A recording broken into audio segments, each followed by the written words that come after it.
Welcome to the 58th episode of the Triple Takeover Toycast, and we have a very special one for you this evening, because if you're into Transformers of any kind, then you're going to want to hear this one, because we have no less than two representatives from Hasbro on with us tonight. We have Mr. Bmac. Should I introduce you as Bmac or your full name? Yeah. Or how?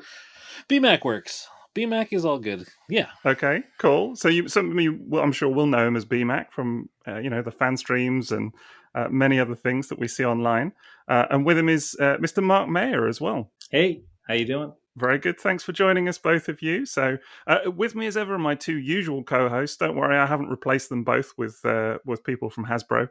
Yet. Although that is an idea, actually. I could do that, couldn't I? Oh, he's off, Maz. We're gone. There we go. Well, it's taken 58 episodes to get to an audition, but I think we're up now. He's on one fan stream and he's already booted us off. That's it, yeah. I'm just saying it's worth considering, that's all. Like, if you Sixo takeover. If you two don't perform. But with me as ever is M.A.S. from Hello. SquareOne. How you doing, M.A.S? Doing great. Good stuff. And Liam from Toybox Soapbox. What ho? Punctual, as always. I was on time. You were, actually. I was quite happy that you were on time for the time that we had Hasbro on the call, so that was good. So, yeah, tonight, obviously, we're here to chat through all things Transformers. I'm dead excited about this. Bmac, I was really quite thrilled that you teased this a little bit on the fan stream as well, so which I was very appreciative of.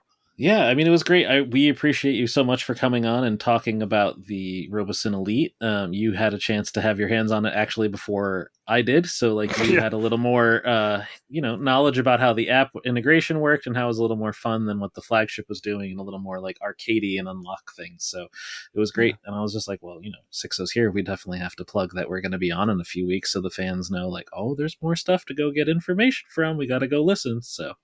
Absolutely. Yeah, well, we greatly appreciate it. So yeah. It's nice that they have that feeling that we have, that Sixo gets stuff first.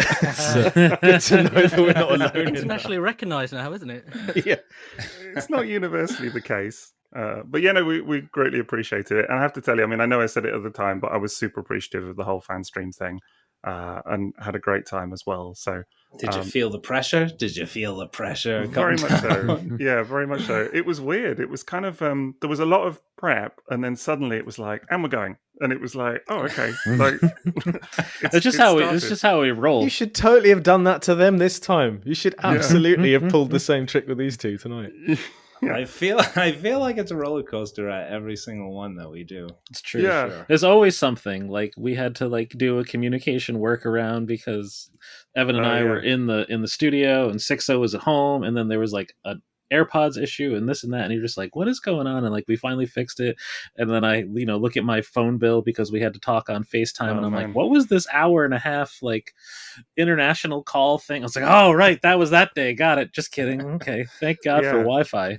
It saved the day, didn't it? Yeah, it was all a bit bizarre, but I think it was probably about 5 or 10 minutes into the actual recording of the thing that I was like, I kind of started to feel like, okay, I'm getting the pace of this now. Do you know what I mean? This is sort of feeling a bit more normal. Whereas definitely I was kind of like a bit of a deer in headlights to begin with. But yeah, I don't think I ever feel normal on those. No, I really don't. No. How do you feel about doing things like this? Like when you come onto podcasts, because you guys have done a few fan shows recently. How does that compare to doing the official streams? Do you feel more relaxed in like a fan-led environment? I think I always have butterflies. What about you, Bmac? Yeah, I don't know. I like the podcast. This is my second one, so I did do one a few weeks ago that I had a lot of fun, got a lot of well reception for. So that was fun just to be like, oh, I get to go talk about toys for an hour or so, and that was a good time. The fan streams are always their own roller coaster, in that there's so much to organize and get together to deal with it and put the run of show together and assets. So for me, podcasts way easier. Like I just get to come on and talk about toys and have fun. Whereas the fan streams, like I have to organize the whole team and like tell Mark and then Evan and Sam, and we're just like, we got to get all the samples together and make sure they're in both modes, and like these are the photos, and arrange the photo shoots. Like exponentially more work. It's wonderful. I love what I do, but this is way easier. Yeah. I must admit, I was super impressed with the amount of prep that I saw going into it, because it was the fact of, we did like a pre-call, to kind of organize all the tech and that kind of stuff. And you don't, forgive me for saying, but you obviously don't normally think about all the people that were involved behind the scenes setting this thing up and everything as well. And then even on the day, prior to kind of go live, if you like, there was a lot. I could hear people kind of going, Evan, can you just kind of turn the Robosen Optimus Prime slightly, just 10 degrees to the side, and things like this. And you're like, wow, it really is. From a kind of merchandising point of view, it's all thought through and already considered, and it makes sense. But you just don't think about that necessarily when you're watching as a viewer. Our Pulse and Left Foot Blue team who helped put those on with us. So Evan Upshaw, who happens to be on our Pulse team, he runs marketing there for the fan streams. And then our other team with Greg and Kevin and Adam, they do all the video and audio production stuff with us and lights, and they all have a wonderful background in that world, and they are the utmost professionals and always work with us to make it work great. Well, it really came across from my perspective, so just glad it worked out. So, and obviously you've done a podcast already, as you said, but for you guys, I mean, before we get into the kind of meat of what we want to talk about tonight, I guess I was just interested. This is obviously a relatively new effort for you to kind of bridge out to the fans a little bit, isn't it? So, and hopefully that's something that continues, but is it starting to feel more normal now, or is it still kind of quite weird, or I don't know, because it's new for us as well. Like, for decades we didn't really talk to people from Hasbro as such, did we? So I don't know, it must feel strange at times to have such that kind of close connection. I think just toy collecting in general, and just like the Transformers universe, like, when I'm sitting in my room playing with Transformers and kind of living in my own universe, you kind of you get siloed. You kind of live in your own universe, and it's very hard to be like, oh yeah, that's right, people. I got to talk to some people. So there's a lot of times when I, every now and then, like, the day breaks up and it's like a meeting with a bunch of people. You're like, oh yeah, that's right. I got to present. I got to do stuff. And it just kind of takes you right out of that world of living in your toy dream, Yeah, what's that like? I try to live more. Yeah, I try to live more of my toy dreams than obviously in the real world. yeah. I'm sure we can all relate to that. But I think after a time I've gotten used to it a lot more, for sure. I mean, practice makes perfect. Yeah. I think Bmac does it better than I. Oh, sure. Thank you. It was weird. We were in New York for the premiere, which was awesome, and thanks to our PR teams and working all that out, that we got to go and actually be a part of that experience. Super awesome. So I decided to go do some toy hunting. We got in a little early. We wanted to go to Times Square, see the statues and whatnot, and stopped through Midtown Comics, Oh yeah, I've been, and just checked out some toy stuff. And while we were there, this actor from Broadway happened to roll through, and he stopped to introduce himself and be like, I love you guys on the live stream. I love that you're doing all these reach out things and stuff. And I was just like, did I just get noticed in New York City? This is super weird, but he was very nice. He didn't hang around much. He just thanked us for what we were doing. He loves the generation of Transformers we're in now, explaining I love what you're doing because I can collect what I want. I don't have to buy the whole run. I'm getting characters I never thought I would see a new version of, something that only ever came out in 1989. But here's this new mini bot turned into a deluxe. And he was just very, so he was really into it then, right? Yeah, he's but in a casual fan way, he's like, I don't have to buy everything. I just buy what I want. And I was like, that's awesome. Thank you for stopping me. It is really great to meet people that are I guess, quote unquote fans of what you're doing, because then it reignites your love for everything, and you're like, yes, I'm working really hard for these reasons right here. This person, it matters to this person here. They're showing me the smile on their face, and I'm like, yes, doing something correctly. Awesome. Does that make you want to attend conventions in the US and abroad? Yeah, of course. I mean, I've actually attended quite a few BotCons before, and I try to make pit stops for other cons as well. If I definitely need I have my things that I look out for, of course. So anytime that there's something that's doable for me to go, I'm all aboard for sure. Yeah, that's great. Well, I hope the Mapes twins are listening. Hopefully, 2024 40th anniversary. We're trying to see what we can maybe potentially make happen. Wait, Hasbro World Tour confirmed. Yes. Nope, that's not what I said.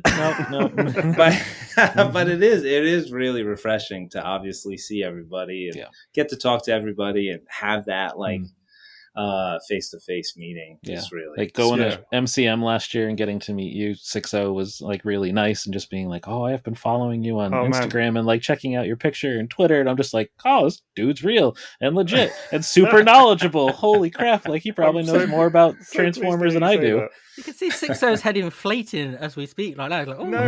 I'm just pleased to hear him say that, because actually I really kind of pounced on you, I think, at MCM, if anything. I was with my mate Nick, shout out to Nick, and who's also a big fan. And we were watching your panel and, at the Comic-Con and everything. And I said to him, I feel like I've got to go and introduce myself to Bmac. Do you know what I mean? And just kind of like literally rock up to him and be like, hey. And he was like, yeah, go on. You put him in the Cobra clutch. Right, like, exactly. Get me on. You were heading sort of backstage, I think, or whatever. And I literally just kind of like ran up and was like, hello. Do you know what I mean? And I think initially you're kind of like, oh, hi. But you were so good and just like chatting away and everything. And I remember thinking, oh, this might be my only opportunity to talk to him. So I'm going to like mention loads of reissues and stuff that I would love to see. I know I got Blue Streak in there and Unicron and stuff like that. I was like, but yeah, I was very appreciative then when you were so kind about it. Was that pre-Pink Hot Rod, by the way? I think Pink Hot Rod had been announced. Yeah, it was before he was out, though. Actually, did we announce it there? No, we had just announced it. You announced Holiday Optimus Prime. That's what it was. And Comic-Con. Magnificus, right? Yep. Yeah, because I remember taking a picture and tweeting it, and everybody was like, did you make this? Did you Photoshop that? I was like, nope, that is real. I saw it. They said it was real. And Liam, you were pretty excited about that one, I think. Yeah, Christmas and Transformers, two of my favourite things in the world. It's more decorations that turn into robots would be great. Mark did all the deco on that one, and he like pulled a lot of inspiration from the Marvel UK comic to make that happen. Yeah. Do you know, I've got it actually just over here. It's just in my line. And we talked about it on the pod and said, Mark, some of the details on that, like the buckle and things like that. The white faceplate as a beard is inspired. It's inspired. It is very, I do my best, man. I do my best with the time that I'm allotted. I'm in the books. I'm in the catacombs of Transformers, trying to make it right for everybody. So yes, it must be a weird one for you though, because obviously, like there's tons of like potential niche references that I guess you could use for toy inspiration, and I suppose we're seeing a lot of that now with like DevCon and things like that are going on, like some super niche stuff. But like, I suppose I was interested. There must be things that you guys like want to do, but you just think, actually, is anyone else going to care about any of this? Like, no? No, there is. There 100% is. I actually always have that kind of stuck in the back of my mind when I do dig in the catacombs. And, since I grew up with Transformers and I love Transformers, there are a lot of obscure things in Transformers world that, you kind of latch on to as you grow into the fandom, and there's things that I'm like, can I get away with this, guy? Like I've already gotten away with like a lot of things where I was just like, there's no possible way I'm gonna get a Road Ranger in here. And then all of a sudden, like he gets squeaked through, and I'm like, ooh, all right. If we're gonna do that guy, we can do this other guy. Yeah. So that's kind of it. It is. It's just such an enormous universe. There's so much to pull from. That to this day, I still learn new things about Transformers. That is so satisfying to me as just like working on the brand, but like as a fan, like that I can still dig in and still find these like obscure things that I'm just like, oh man, need to make a dirtbag. You know what I mean? Like need that guy in the line. Yeah, for sure. What's the process by getting that barometer of this is too niche or can I squeeze that through? Like, how do you know when it's okay? Like, at what point do you know, wow, this one can go through? That is a tough question. It's a good question. It is a good question. It's interesting because DevCon, you mentioned DevCon, might as well go to DevCon. There's a lot of things that I can use for DevCon to kind of win the crowd over, or like, a lot of the people that are in the meeting that obviously work in different aspects of the brand aren't going to know who is, and that's not like to fault them in any way, shape, or like they're focused on other things of the business and they're really good at what they do. So like, me pitching DevCon is like, okay, here he was in G1 series. We can actually watch an episode right now. Check out this clip. Look at how awesome this dude is. You know what I mean? And then it's like, oh yeah, we actually did make this toy back in 2000, whatever. Like, and it seemed like there was a great interest for it. And we try to dig into like, a lot of other things. Like, it's basically how you present to everybody and if you can win them over or not. If it's too obscure, people are going to call your bluff and be like, no one's going to know this guy and he doesn't even look that great. You're just trying to push him down and it's just not going to happen. But like Bmac should know from like the marketing perspective, because it's kind of like we're pitching to them. We're pitching to engineering and project management and a bunch of other different job responsibilities, Yeah, Mark, kind of like Mark and Evan and Sam, and like when we get together, they come at us with a plan of like, here's what I think makes sense with this crazy good mix of characters. Like, we always try to balance to make sure we have Autobots, we have Decepticons. Now that we've been able to bring Beasts back into it, we have Predacons and Maximals, and we have a lot of ways to go within our super huge universe. But they're like, you look at a character and you're like, wow, this guy hasn't had a toy since 1989. Clearly there has to be a fan that wants to see this toy. Or like the Toxitron toys that are coming, like, we've revealed some of it and you get to see those G2 decos that never came out, that everybody's like, I want this. Okay, well, we have these characters, so like, let's do something with that and make these awesome, crazy deco variants and create this super 90s capsule of like, you buy all these characters and you finally get to have these G2 toys you never got to have. And like, from day one, when we made, RID Scourge for Velocitron, like, I think before the pre-order even went live after we announced it, like, there was a redeco of him as Toxitron already online. I'm like, okay, so they already clearly know what we're going to do with this. Like, it's easy to sell to leadership when you're just like, hey, so we made this guy because we were going to make that guy. And you're like, here's the fan post that came out 12 minutes after the picture got released of it being done. So it's easy to sell. I think now more than ever, actually, because I think now people are really, like, you see a lot of those digibashes and stuff, and people are really tuned into the fact that a lot of this stuff quite probably might happen. Like, there was a time where it was like, well, we'll never get this, but here's what it would look like. Whereas now, I think nobody was in any real doubt that there was going to be a Toxitron repaint, probably, or certainly possibly, that it could happen. So it's like a new era.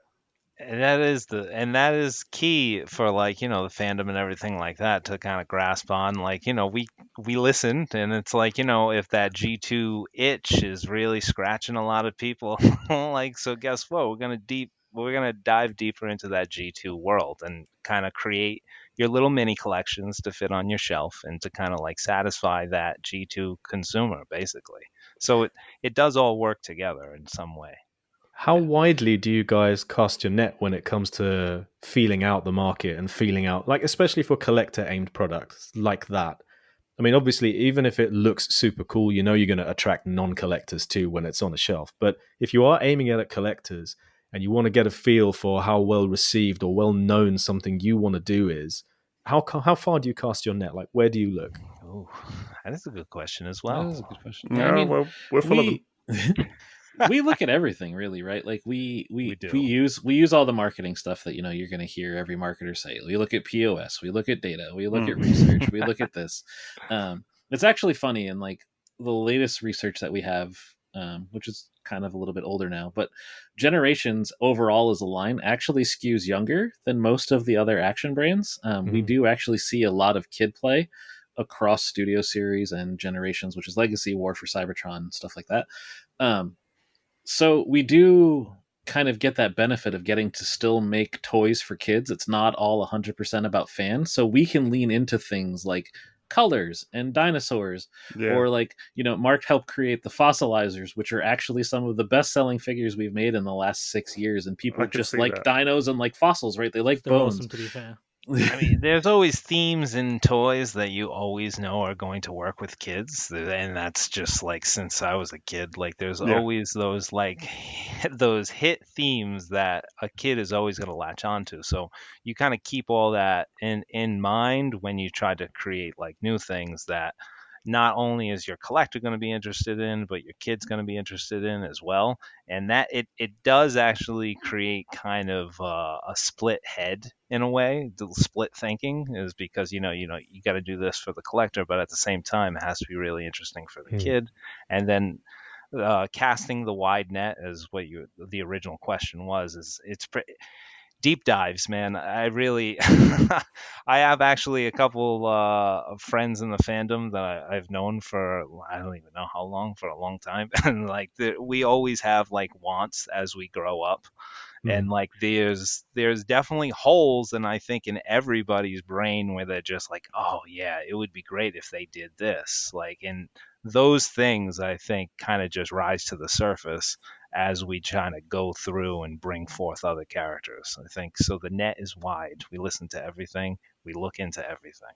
Yeah, and Legacy really allowed us to like look at everything. Yeah, we were able to be like, we have 40 years of entertainment to pull from. What character needs to be where? Like, definitely. We're not done. Next year is going to be even more like out there in multiple categories and stuff, and it's going to be really interesting. Like when we get to show that off. Definitely took a big bite into that cookie.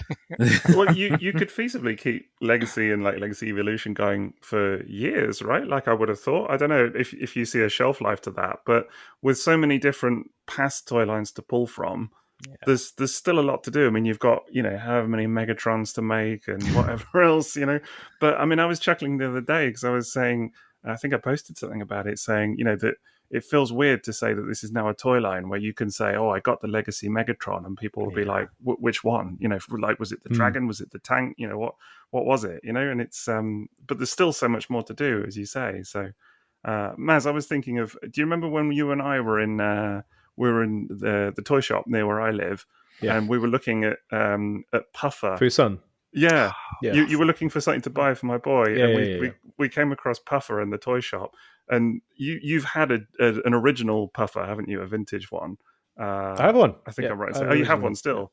Yeah. And we were saying how niche, like as something to see a redo of. Yeah, I remember discovering that variant, or rather reading about that variant online in the late 90s and early 2000s, and thinking, that's niche, and to the point where, okay, then, I did an article on it, featured it, wrote a blog about it a few years later again. So, and Minibot collectors became like a massive part of the fandom, and they started to be like prominent in what they spent and what they displayed, became glamorous to a wider group of people as well. And then we started getting like show exclusives, like even fan exclusives of certain Minibots down the years. So it just becomes a character that then turns up in media, like as a sort of laugh for someone who's doing it, and it's like, oh, that'll be a fun reference to make a character out of him.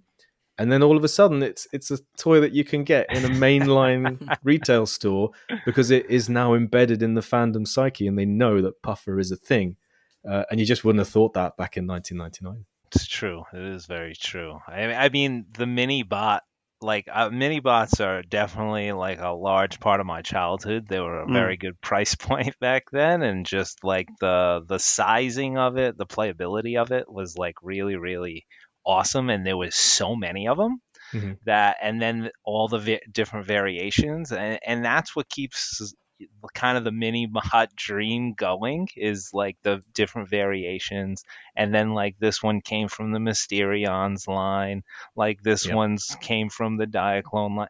So it's like all of those interesting things as you age into the Transformer fandom, those become just so cherished to me anyways, and I'm sure to all of you as well, that it's you almost say to yourself, you're like, why isn't there Puffer in the universe? Like, why shouldn't he have a deluxe in this world? Like, there's no reason why he can't fit amongst your other Minibots on your shelf, because it all fits together in some weird way, And you don't have like a restriction on saying, well, because Minibots, you can have a total rainbow of any of them because there are so many variations. Does it never become an issue or a restriction where you come up against this argument that, well, we've already done this character, this mold in 5 colors. Yes, there's another one from Peru that people really like that's in these wacky colors. Like, who doesn't want to see Gears in green and purple Constructicon colors again?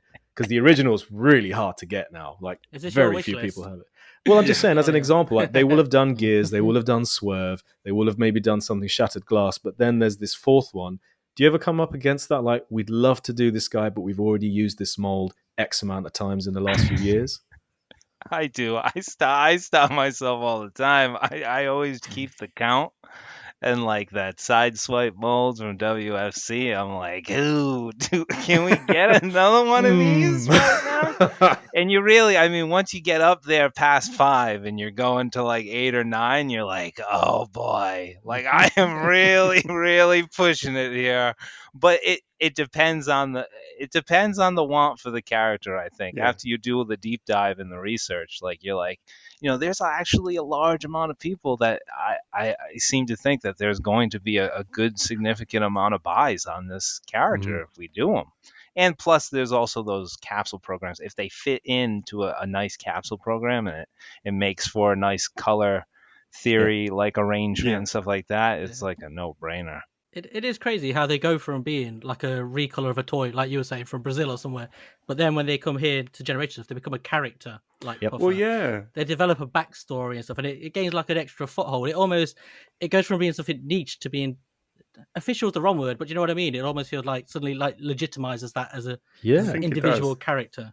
Yeah, and people stop referring to it as Brazilian green gears, and they start calling it like Derek or whatever he's called. It has a name. It's a person now. Right. It's a personality now. If you do the gears now in that color scheme and call it Derek, we're gonna know where it started. No, it is interesting. I mean, that is Transformers, right? Before Optimus Prime, like he was just a toy, right? So yeah. Well, I think it's true though. I think what's also interesting is that you have, I don't know if I'm right in saying this or if this is something you've considered. It's just literally me, thinking off the top of my head. But I know I see a crowd that is not children, but certainly a lot younger than the average age of this podcast. Let's put it that way. And there are, I suppose, like teenagers, for example, you see they're on Twitter, they're online, there are a lot of like 14, 15, 16-year-olds who are collectors, and they're well into the brand.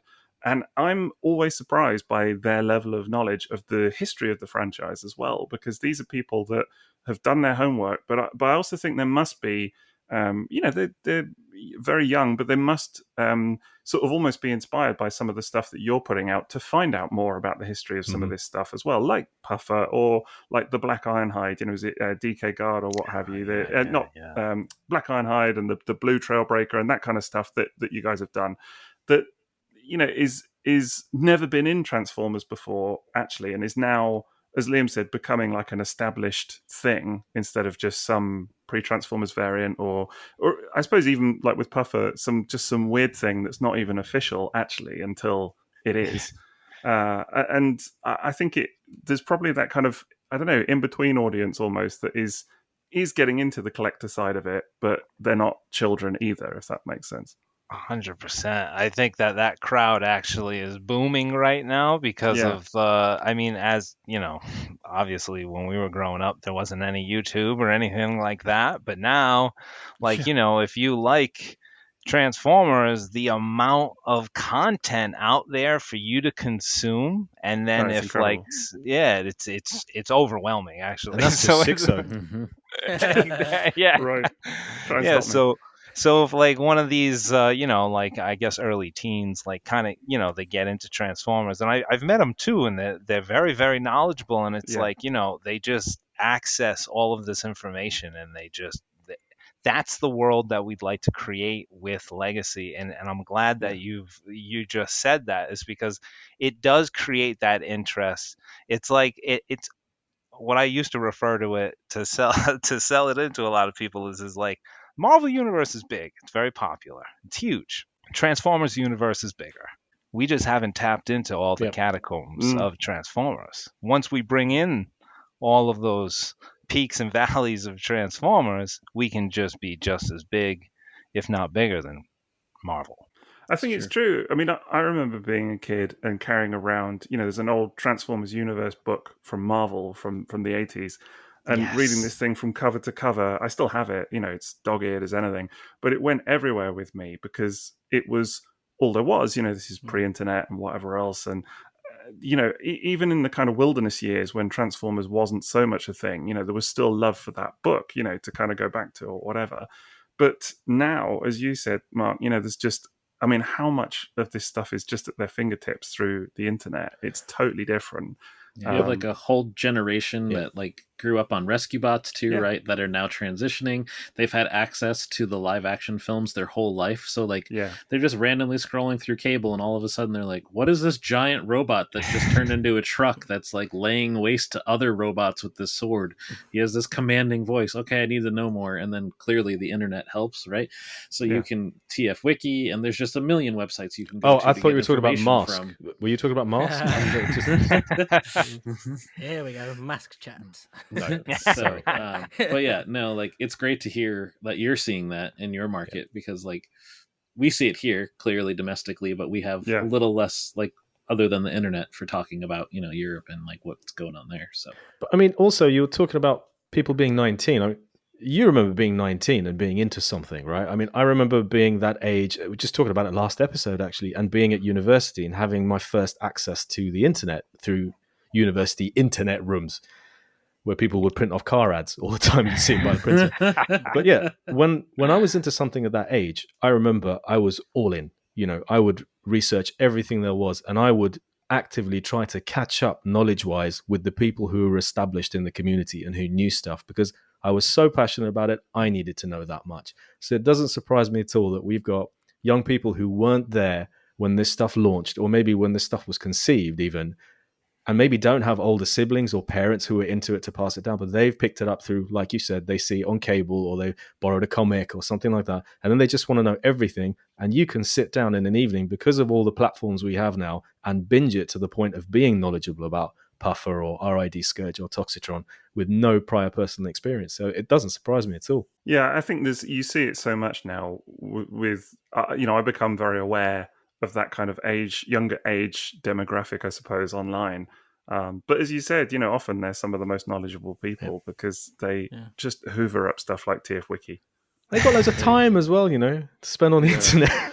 They also have a fresh memory, right? Ours is so full of everything else. When Mark and I are doing these deep dives and he says a character and then like 3 days later I'm like, what's that character's name again? I gotta go look it up and figure out what we're gonna do. What world was that character from? Where's this? What episode? Oh, season 3, episode 18, about the 4-minute mark. And I'm like, right. And then you would go talk to a teenager that's been watching all of G1 on Pulse, right? Because they've been on Pulse.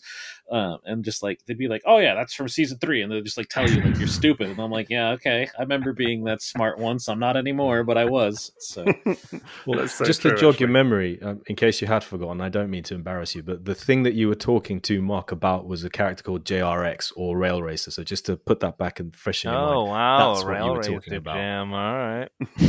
Is this you trying to make subtle suggestions then? Yeah, I think not subtle. So. Not subtle. No, they're not talking subtle. Asteroid levels of subtle. I'm sure we've all got a wish list. JRX actually is one that I see a lot of people say, like, you have to forget, we're all 3 of us are photographers. We all post stuff online, obviously constantly. And we have a running joke of what toys you can, like old toys, vintage toys, whatever, not even vintage, but just kind of that mid-tier, sometimes 2000s toys, whatever. Photos that you can post that you're going to get at least one, maybe 3 or 4 people saying, we need a Generations toy of this in the comments, like immediately. Or a masterpiece or something. Yeah, this needs an updated toy now. And JRX is always I think that's the most actually requests I get on social media is people just making requests of characters that they want. And that's I do love that because it really is. Like I said, it's a huge universe. There's so many different things to like about it, and there's so many different characters that are like very niche, but they're all of them are very, very cool in their own ways. You know what I mean? And if that's your favorite guy, yes, like I definitely want to make an update of that guy. Of course I would, I think that's actually what this podcast has done for us, because I think when we started this podcast, we all had our very specific areas that we liked and collected. But obviously we can't just talk about the things we want to talk about and own for 58 episodes. So we've kind of moved into doing episodes like Sixo forced us against our will to do a Beast Wars episode, so we had to do that. And we loved it. It's one of our favorite episodes. And then we did toy lines that maybe Sixo is like not collecting, and then all of a sudden he's collecting them. So it's actually expanded our horizons that way as well. It's made us talk about things that areas of the fandom we haven't spotlighted for ourselves. And I collect Unicron Trilogy now, and I didn't even look into that era of toys even 2 years ago, and now that's my main area of spending right now is Unicron Trilogy vintage toys. That's a great little area too to just flesh out that world. Aaron Archer really went wild during those days, and there's just so many cool mechanisms in those toys. Jeez. They're large, they're just filled with all kinds of stuff. Yeah.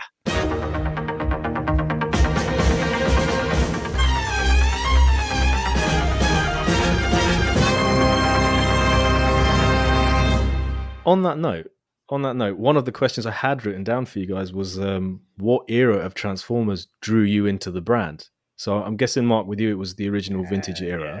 Yeah, G1 for me. I'm one of those guys. What about you, Bmac? What era drew you into toys?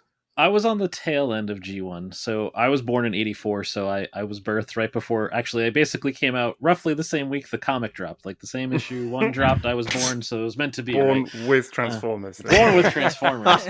So I was on the rebroadcast of G1 in my young age. My dad was a huge Joe fan before I was born, had the whole run of comics. So Transformers was the next iteration of things to come from that.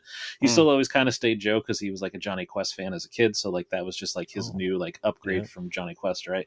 But for me, I was like, these are cool. They're robots. I still have my original Sea Spray, which was my first Transformers. I think I got for my 4th or 5th birthday or something. So it was the tail end of G1, but then Beast Wars actually hit really well for me. It was just on in the morning every day when I'd sit there and eat my bowl of cereal before going to school. Yeah. So I watched that whole show as new every morning for all 3.5, whatever seasons it was and stuff. So I have a particular love for Beast Wars too, but G1 is still my true love because it's what was first, and comic wise it ties everything together. And then Prime, I really absolutely love Transformers Prime when the hub launched, and I was like, wait, there's a new Transformers show? There's a new G.I. Joe cartoon? Let's watch these things. And they're on back to back. So that was kind of what drew me back in, and then I found out I was like, I missed a whole bunch of shows in the middle here. I should probably get caught up. Well, what about you guys? What I don't know, which ones is it all G1 for you guys too? It's all G1. Yeah, just sort of look at the grey hairs in amongst the... Oh man. Yeah, that is the hard answer right there. Yeah, we're all G1, but as Maz kind of indicated, I'm well into my Beast Wars as well. Similar to you, Bmac, as that just hit at the right time for me. I absolutely love that, and I think in a funny way for me, I often feel like if it had just been G1 and then nothing had kind of evolved out of that, I still would love it, but. I think a big part of what I enjoy about Transformers is that it's just so different and that it keeps changing, that every new kind of couple of years is something different, it looks different again, it evolves. I really love that. So yeah, for me, actually, Beast Wars and G1 are kind of almost on a pedestal in a funny way. There's also something about a really awesome purple dinosaur that's not Barney that makes Beast Wars. Yeah. Cool. And he's a bad guy, so... It's great, And Decepticons forever, and peace through tyranny, right? So that's the way life works. Yeah, Beast Wars hit hard when it came back out. I remember, same here. I actually kind of left it a little bit. I started playing sports and stuff like that. Armada didn't really grab me hard, but Beast Wars, it was the CGI that pulled me in. The look of Beast Wars really got me going. I was like, wow, what is this? I didn't know you could actually do this in cartoon. This is nuts. I find it weird now when people talk about the animation being really outdated, and I'm like, no, it's still good. It still looks great. Still awesome. I don't want to hear that. I mean, when you look at what it was and the other show that house was doing, and Beast Wars has held up exponentially better as a pop culture icon than Reboot did, even though that was their main thing, right? So it's great. It's just amazing. You look at it now and you're like, that animation's a little rough, but you're still this show is good, and you could watch it, and if you went and saw Rise of the Beast and now you're like, who the hell are these characters? I've never heard of these people. This episodes are actually on the Transformers YouTube right now. We put all the seasons up, so go watch them if you've never seen them. Did you guys see the movie yet? Yeah, we've all seen it. Is there a We've movie? All seen it. Yeah, it's only number one at the box office on opening weekend. Beast Wars the movie. I saw Beast Wars the movie. Yeah, it was good. Yeah, I loved it. I loved the film. I thought it was really good. I only saw it literally. What's today? Monday. Saw it 2 days ago. And I don't want to give any spoilers because there may be people listening to this that don't want to be spoiled, of course. But it's fair to say that by the end, I was sat there, mouth agape. That's what I will say. Yeah, I was definitely revved up. I went on a Friday night and took my girlfriend and a nephew, and they both absolutely loved it. I liked it as well. I thought it was great. But I was so happy to see them both come out, and they were like, that was amazing. And, well, that's what you want, isn't it? You want it to appeal to people outside of... Correct. Well, he grew up with Rescue Bots and Transformers Prime. That's how he got into it. But then he's kind of like drifted out. But seeing the film, you just saw his eyes going like, whoa. But it was like the introduction of characters like Primal that he'd never heard of and stuff. But he just came away like, these were fantastic. Seeing all these new characters. You're like, why is that cheetah so big? Bigger than a Camaro. What just happened? You can't stroke it. No, the movie was great. Thank you for going out and supporting us. It's been a long journey. We're kind of obligated to, you know? Yeah. Everybody's been working on that since before I even joined the brand. So, like, a huge success for the whole team. Wild ride. Yeah, It's been a long time coming. What kind of time scale is that then? It's typically like 3-ish years for a movie per se, right? Like I've been at Hasbro just about 3 years now, so they were in the throes of it. But then it got delayed. Like COVID really kind of screwed up the schedule on this movie, pushed it a year. Animation houses were a little backed up as there were a lot of movies that were trying to get done, and everybody went remote. Not everybody's computer can run, the CAD software you need to do ILM level work. It took a little while for everybody to get caught back up. So I think that had a lot to do. Like why we're getting so many good movies all of a sudden on top of each other, right? Everybody's getting caught back up. So we experienced the same thing in the games industry. We had to sort of give people dual setups so that they could run similar levels of graphics and the kind of bandwidth they needed from home. So I absolutely understand that. Yeah, I think if you'd have said to me, like 14-year-old me, that there was going to be a new Transformers movie, a Beast Wars one no less, and a new Spider-Man movie out in basically the same couple of weeks, in cinemas in 2023, I'd have been like, get out of town. But Michael Keaton as Batman. Yeah, and then Batman, Batman. Like it was a joke. They were like, the year is 1986, or it was like 89, and they were doing something. It was a funny meme I saw the other day. Yeah, it's so you know what's weird? Back then, thinking about 2023 or 24 or even 25, I thought we were flying around in cars by now. Yeah. We're not doing any of that. Yeah, where are the exosuits? Yeah, I mean, 86 movie was set in the year 2005, right? So, like, we blew right past that. So 2005 was so disappointing in comparison to that movie. Yeah, when Unicron Beneath the Planet, I was, like, super sad. I was like, oh, man. Yeah. Wow, spoilers. Here. Spoilers. The hoverboard. I was just about to say that. I still want one. I don't want that one where it's the two wheels that explodes all the time. I don't want that. I want an actual hoverboard. Transformers and Back to the Future has lied to us. That's what they've done. These hoverboards we thought we would have by now. Well, I want that Spike hoverboard in the 86 movie where he's like cruising on the grass next to Hot Rod. Flame at the bottom of it. Ooh, that one looks wicked stylish. I want that. Yeah. Speaking of movie years, this is the year, obviously, that Rise of the Beast toys are coming out. Revenge of the Beast, that's the sequel, right? Revenge of the Beast. They've got greenlit today that we saw onto it. But yeah, so this year the toys are coming out. What kind of difference does that make to your overall plans for things like Generations or even, just if it was like a Rescue Bots line or Cyberverse or Earthspark, when you know that a part of your product line is going to be heavily geared towards a movie line? How does that sort of split the resources and time that you would otherwise be able to dedicate to something like Generations? Or is it like completely separate teams? We're actually kind of lucky in that regard, in that like our business is siloed, what we call fan and kid, while clearly our fan business does service kids, like as we were stating. We have that gimmick in Legacy and War for Cybertron, that thing that the whole line does, whether it's the Junkions and their Evo Fusion, or we had the Energon combining for the first year of Legacy, fossilizers, weaponizers, all that. But our teams do exist separately. So like we have our team that works on our older kid, adult fan generation stuff, and then we have a team dedicated literally to working on movie product for kid that also work on like Earthspark and our preschool stuff. And the teams are great. Like Brian, who heads up the kids design team, he also works on our collabs with us. He did the work on the Jurassic collab that just came out with the JP12 and Dilophocan. So clearly the skills can work across both teams, but we try to make sure like we're not overlapping each other either to a point, right? Like, so the movie moving out a year did kind of make things a little weird, and I addressed this before. Like, Studio Series having Studio Series toys in the movie year was not the original plan. Right. Like, they were supposed to follow the kid line for the movie that was coming out as the movie line. It was just when the movie moved out a full year, we were like, well, we're too far in development for the next year to move some of this stuff around. So it's a fun little experiment where, everybody's excited. They have their choices. They're like, I can get both. And a lot of people have gotten both, which is awesome.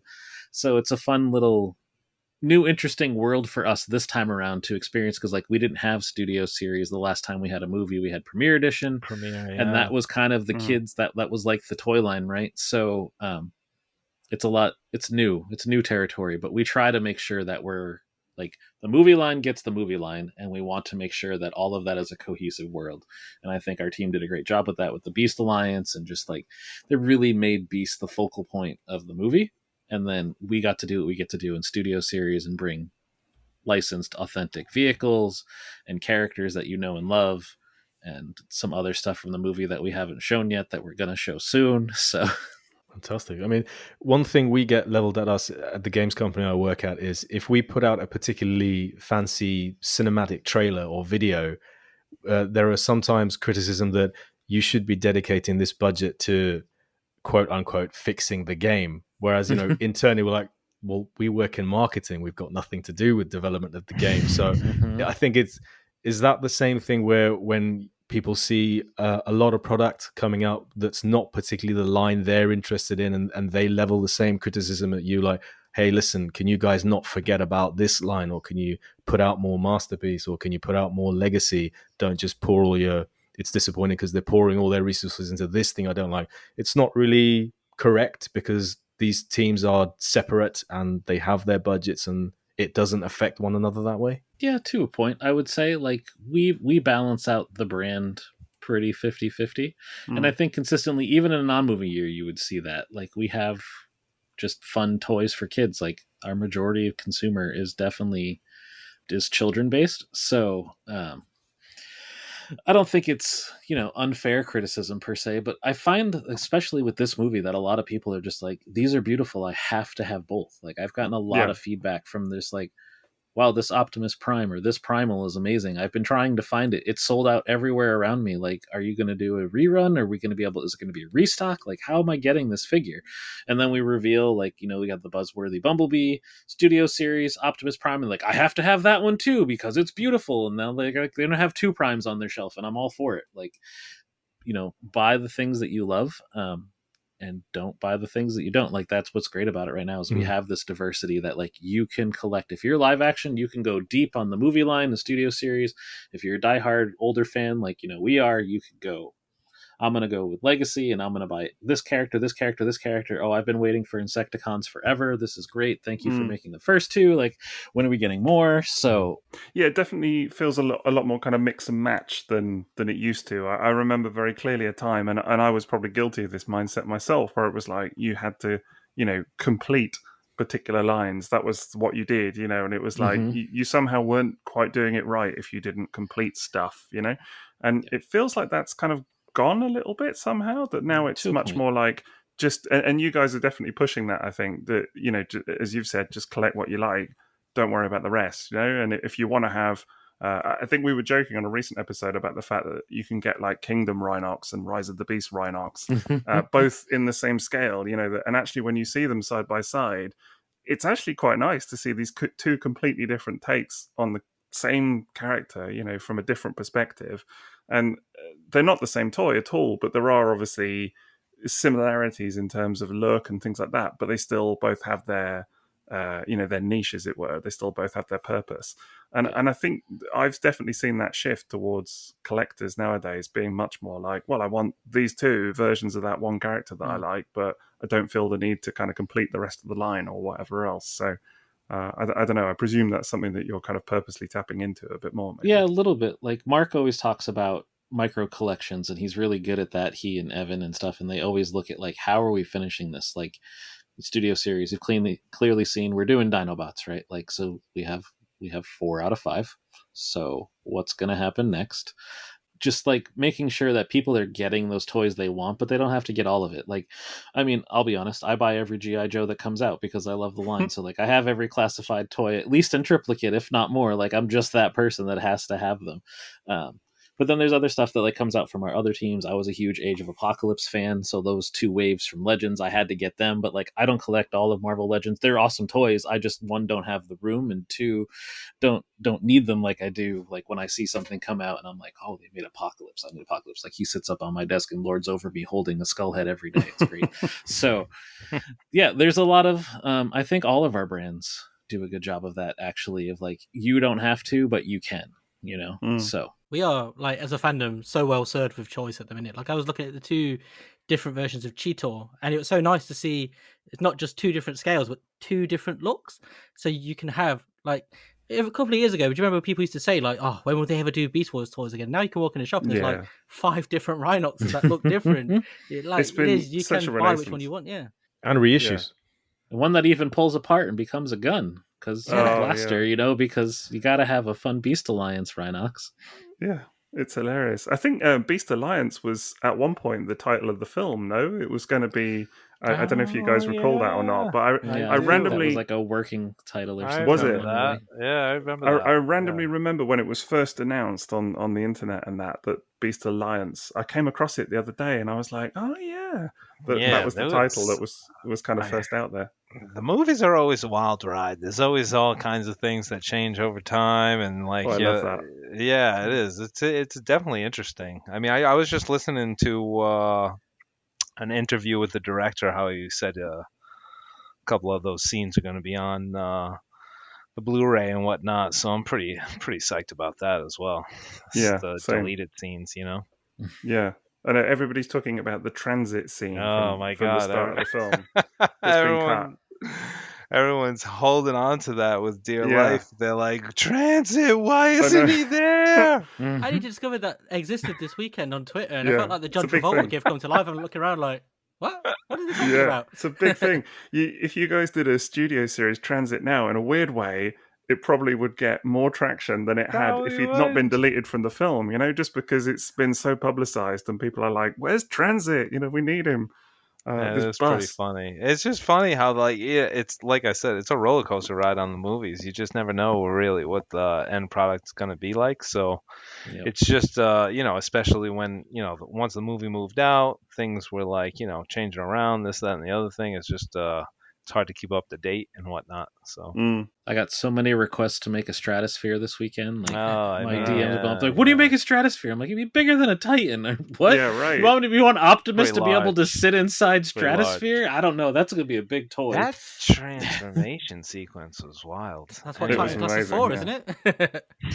But it would be, I mean, stuff like that, you must have to rein it in a bit at times, no? Because like people must say, oh yeah, we should get a Stratosphere or whatever. And you must think, yeah, it'd be cool, but how? You know, like how would that even work? Because I guess you either do it smaller and you disappoint people a little bit in that regard, or it's just not feasible. You'd have to do it like Titan scale and have it come with the slugs that like we've had come with Unicron along the way and stuff like that, so that it would work in scale. But like to make a Stratosphere that you could put the Voyager Studio Series Optimus Prime in, he'd be like 5 feet tall. He'd have to be like $2,000 at least, right? Like, cool. Are we going to sell enough of them? Probably not. Exactly. Is that the next HasLab then? Is that what we can expect? Speaking of HasLab, actually, we did have a fun question just for you too. If you could choose the next Transformers HasLab project, fantasy-wise, what would you pick? I already know what mine is. I mean, I've been wanting, ever since I got Unicron, I want Primus, obviously. I want Cybertron. Nice. Yeah, I want Cybertron, but like I want to be able to peel off scenes of them and be able to kind of use it as a photo studio for my other characters. You know what I mean? Oh my goodness, that is exactly the topic we just did in our last mini-sode. Was what did we want as a dream project? And it was transformable diorama spaces. Was exactly pretty much. It hasn't actually even been released yet, this mini-sode. It's not out, so nobody's heard it apart from us. We even talked about taking the piece off the Cybertron, didn't we, to make it look like a cartoon? Yeah. Boom. There you go. See, that's what I'm talking about. See, you guys already know what we should do. I have that brain as well. We all kind of know. And those ideas are kind of like out there amongst all the fans. I feel like they are. So like, if we were to go out there and just like say what's up to somebody like a Thu or someone and be like, hey, what would you want for your next HasLab? He might say that. You know what I mean? And then you're just like, wow. That's so weird how we're all kind of connected. It is weird. Somehow. Yeah. It is weird. Yeah, we had I think it was you, M.A.S, that said it initially about having like a sort of, you even said about having it for photo backdrops and things like that. I remember it distinctly. Yeah, especially as it would be so large. Like, you wouldn't expect it to turn into a robot, but I just thought it would be fun if you had like Diaclone and then you like transform it a little bit, flip it over, and it's another part of Cybertron, and you'd have like that's its transformation. But it just turns into another diorama of another scene that you can put your toys in. Like Micro Machines, the old Micro Machines. Well, yeah. Oh, yeah. Yeah, it would be sick. That would be sick. That's my dream project. That's what I would want. So it's same thing as you guys. What about you, Bmac? I always joke, I'm like, we should just make Autobot City, and then that would be just as big as Stratosphere, right? So like, I know Sixo, you shared that somebody put together two Titans to like make an Autobot City. Oh, I seen that. That was really cool. It's super awesome. Great paint job. Yeah. So I like that would be the dream project that. Again, would be like, well, this costs more than Unicron. Is it going to fund? Are the fans literally going to come after me? Am I going to start getting like threats? Like, why is it so expensive? Or is it like one of those, like, do you release it? Like, do you figure out a plan? Like, this is how my brain works. Like, can we release it over 3 years? Like, you're going to back this HasLab, but it's going to take you 3 years to get it. But I promise in the end, it's going to be done, right? Well, so Takara do it with Diaclone. I mean, they've just revealed the second part of their great robot base, and people have had to keep the faith for 4 or 5 years. Almost 2 years between the reveal of the legs and the actual release of the top. But the excitement for that, and obviously, like, that's not a crowdfunding. That's an actual retail item that's going to be in excess of $1,000. But and it's going to sell, and it's going to sell out, and then it's just going to rocket in price. I think the desire for Autobot City of that kind of stature would be immense. Anything, it's something that I always keep in the back of my mind is anything from that 86 movie is basically, that's the pinnacle of Transformers in my eye. Anybody that is like, hey, what should I start with? If I'm just jumping into Transformers, what should I start with? Like, even if they're coming on the team brand new, I try to get him a copy of 86, and I'm just like, you got to watch this. Absolutely. And use this as your North Star. This is your training, This is it. Like, everything else is kind of sidelined to this. This is the epitome of the brand right here. That's how I feel, and it seems like it works well. You know what I mean? With people, it's like a good entry point. You get to know a lot of the great characters and kind of the schematics of their personas and stuff like that. So I definitely think so.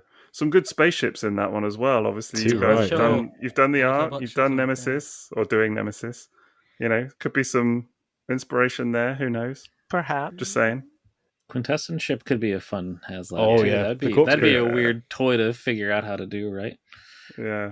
There's some really cool ones. I always think of like the Quintessence ship, the Chunkion ship. The Autobot shuttle. It's like I've wanted one of those since I was a kid. It's just so cool. Yeah, the Autobot shuttle. Now with a giant hole in the side of it. Yeah. That's the extra piece. That's the repaint. That's the tier unlock. You take the piece off and then you put the hole in the side of it. Now we're cooking. You see, we're coming up with something. So we could do, instead of doing full Autobot City, we could just do the communications tower, and then you can get a damaged roof piece, so your Rumble and Frenzy can damage it. This podcast just turned into a brainstorm. I love it. I'm well into it. If any of this happens, I'm going to die happy. Let me tell you. So. We're like the oldest focus group of all time. Yeah. I'd even take that ridge where Starscream gets his foot stuck. I'd be into that. Oh yeah. All he'd have to do is open and close. That'd be it, really. It must be like with HasLab, you must have to balance it, right? Because there must be a temptation to think, oh well, we can, it's HasLab, so ultimately, if it doesn't fund, I'm sure there's money involved or whatever, but it doesn't have to go to production and whatever else. But I guess in a way, it also does it like delegitimize the kind of almost the HasLab brand a little bit if stuff doesn't fund. So is that a consideration or not so much? Not so much. Like we do research. We have a process at Hasbro that brings in small focus groups to ask them and present ideas and being like, this is what we're potentially looking at of these ideas. Which is your most favorite? Why would you not buy this? What price point would you pay? We don't give them like any push or direction by any means. It's literally like, come look at these concepts. Would you buy? What would you pay? And then they rank them, and we do, small focus groups, the same as it's always been. Like I used to be a toy tester for Hasbro as a kid. I didn't realize how much paperwork my dad had to do. I was just like, I get to play with a new GI Joe. This is the greatest thing on the planet, right? But now, like, I understand a little bit more of like how that works. So things are tested. We think they're going to do what they're going to do. Transformers awesomely is 3 for 3, and that's great. I think we'll be 4 for 4 after our next one gets announced. So I'm hoping. Any hints, or I guess you can't be very tight-lipped. I can't. You'll know before the end of the year. I'll say that. So, oh man, that's good enough. That's pretty good. Yeah, that's a good clue. No. So like we do our due diligence. We clearly we get together and we make our clearly recommendations of what we like to do or what our dream projects are. And we throw those on the list and see how they test. So, my second one. Wait, I'll give you my second one that I want is I want a real boombox that turns into blaster. That's what I want. Like that's black metal, colored, like because I used to break dance a lot back in the day. I used to be super into it. So I just think that the whole boombox thing would just be absolutely outrageously cool. Blaster like the size of you, basically. Play real tapes. Yeah, yep. Yes. Play all of that. Including Boombox by Lonely Island. I think it'd have to. I mean, cassette tapes are back now. They're like making a resurgence just like vinyl. So yeah, for sure. I mean, Bmac, you know mine because I remember blurting it continuously when I accosted you at MCM. But if ever you did a G1 Unicron, that would as a HasLab, I think I think there'd be I don't know. I'm just putting it out there. I think there would be some interest at least. Well, clearly the Super 7 one is the smoothest figure you've ever held. So that was I was like, this is a funny comparison. Smoothest figure ever. Oh, there it is, the beach ball. There he is. Yeah, wow. Yeah. Like a really pointy stress ball. Really is. It's just such a ridiculous thing that you can't help but love it. We have one in the office, and every time I walk by it, I just giggle a little because I'm like, this is awesome, and also just the most funny thing I've ever seen. So well, we had as a guest on the pod the collector Raz, who is the only person outside of yourselves, Hasbro, that owns one. And, really? He's got the only one. Yeah. Oh, I didn't even know anyone even owned one. I thought they were all. Wow. No, there's two, and you have one, and he has the other. There's one in the museum in the US. Yeah. There's actually a couple more. Oh yeah, that's true. Yeah, right. Yeah. Silly me. More. The couple more that you guys have, I think they were broken, right? They weren't complete, and that's how it is. Actually, leads me to another question I had for you guys, which was: are you aware of things in the Hasbro archives that the fandom aren't aware of exist? And that's not me asking you to tell us what they are, but do you know if there are things in the archives, like, for example, this Unicron that most people now know is there, but that nobody knows is a thing that exists down there? I don't think I'd actually know of anything like in terms of not knowing. It'd be any of the stuff that's in the legacy art book, right? Like the G2 unreleased deco things that only ever made Tokyo Toy Fair or whatever. And we don't even have those prototypes. Those were Takara's and were in Japan, and that's where they lived. And I don't even know if they exist. I don't know that there's anything else I've ever seen. But Mark's been there much longer than me and worked in model shops, so he probably knows about all kinds of things that never seen the light of day. Here we go, Mark. I know some top secret. I've seen a lot of crazy stuff, man, that you just you kind of categorize in your head and you just keep it there for safekeeping. I've also just being part of the Transformers brand for a long time, alt heads, like there's quite a significant amount of alt heads that are built into molds that never get released. So wow, that little catacomb it's quite thorough, actually. There's quite a bit It's over part the of how we got a years. Galaxy shuttle last year. Yeah. Was Mark digging through, and he's like, "Oh, Warden totally put the Galaxy shuttle head in here. Done. You guys just made Victory Saber a huge success. Death Source coming, Galaxy shuttle. We're making it," and that was that. So I saw you talking about it on Instagram, Mark. Yeah, that's the greatest. I like. When I was in the model shop, I used to get like the gray models in with before knowing that the character was coming or anything. So then I used to get like the gray model prototype, and then it would always come with accessories, and then it would come with the all heads. And then I would always look at the all heads to be like, oh, who's it gonna be? Because that's almost like, I think we all kind of do that. Is like, all right, who's the redeco here? Who's the future character that this is gonna be turned into? So back then it was like a very, very like cherished moment for me to get those heads and be like, oh my God, they're going to do this guy. And then all of a sudden, like, line plans change, things change, and then that doesn't get released. So like that head just stays. And I had like a pretty good library for a good amount of time. I think I still have it in the closet somewhere. It's a stash I got at Hasbro that I got like all the little cases with all the extra all heads and all the information like written down as to what the all head is, and then it goes in there even with the project number and everything. So wow. Yeah, pretty extensive. There's a couple, man, that I wish to this day. I was actually just getting, I was just sending one to Bmac a couple weeks ago. I was like, we gotta do this.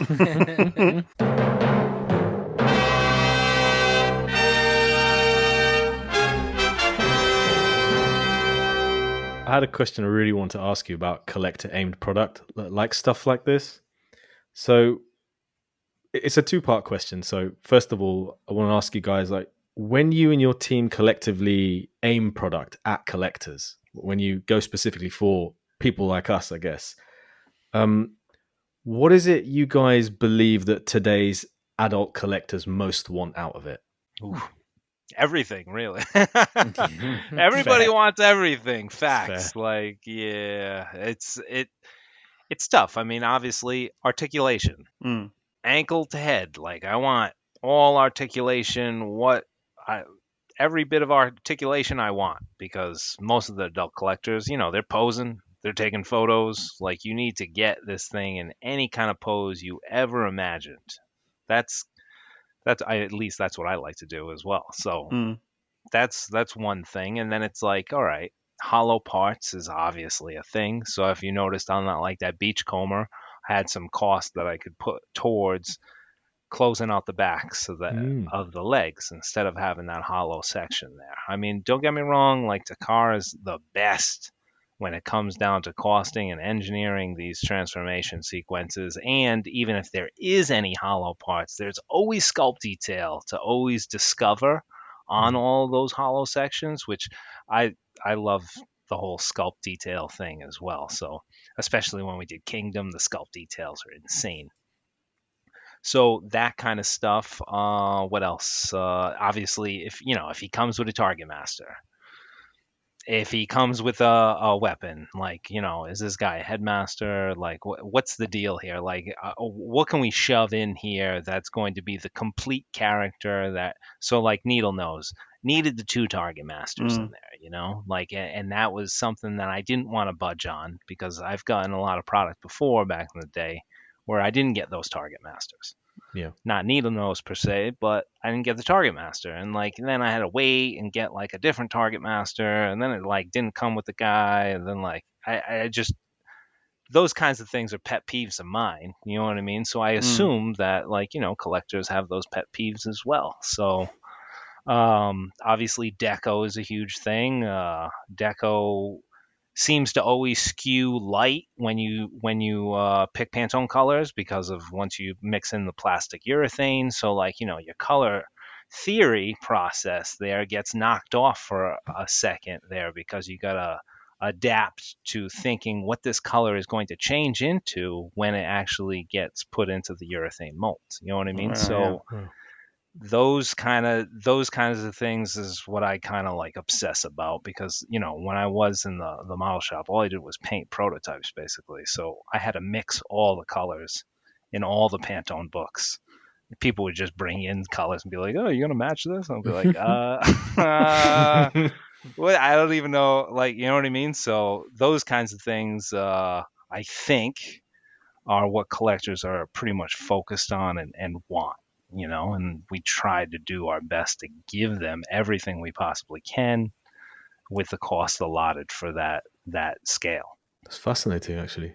And what kind of discussions then and considerations take place when deciding on how to approach the creation or release of something the collective community is clamoring for? So, for example, Pink Hot Rod was something that we certainly talked about a lot. And, I think by most measures, interesting to get your perspective, it looks like a huge success, a massive success. And for a long time, we just didn't think we'd ever get it. But once the decision was made to do that, or a product similar to that the community has wanted for ages, what kind of considerations and discussions take place internally to sort of make that happen the best way that you can? Pink Hot Rod was kind of fun in that our marketing director, who's no longer with us, he actually kind of pitched that G186 line.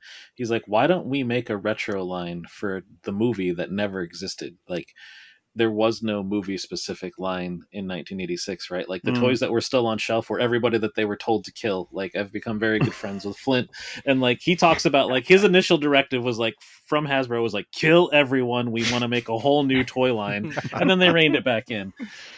We were just like, well, how do we approach this? And then Evan has done a great job of being like, okay, well, let's kind of take a little bit of the Studio Series approach to the G1 molds and do something we've never done and make them look screen accurate, as if they had made a movie toy again in 1986. So that's like where Pink Hot Rod came from. Like, literally pulls up on his color corrected screen Pantone book. He's like, Hot Rod in the 4K color corrected movie is this color.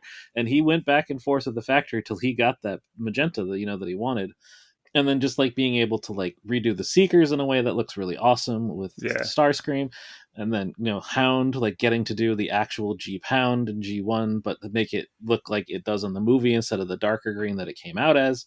So it was just an overall like full team effort of pulling it together of this, like, what if we do this? And then how do you execute it? And then the team came together and was like, we do it this way.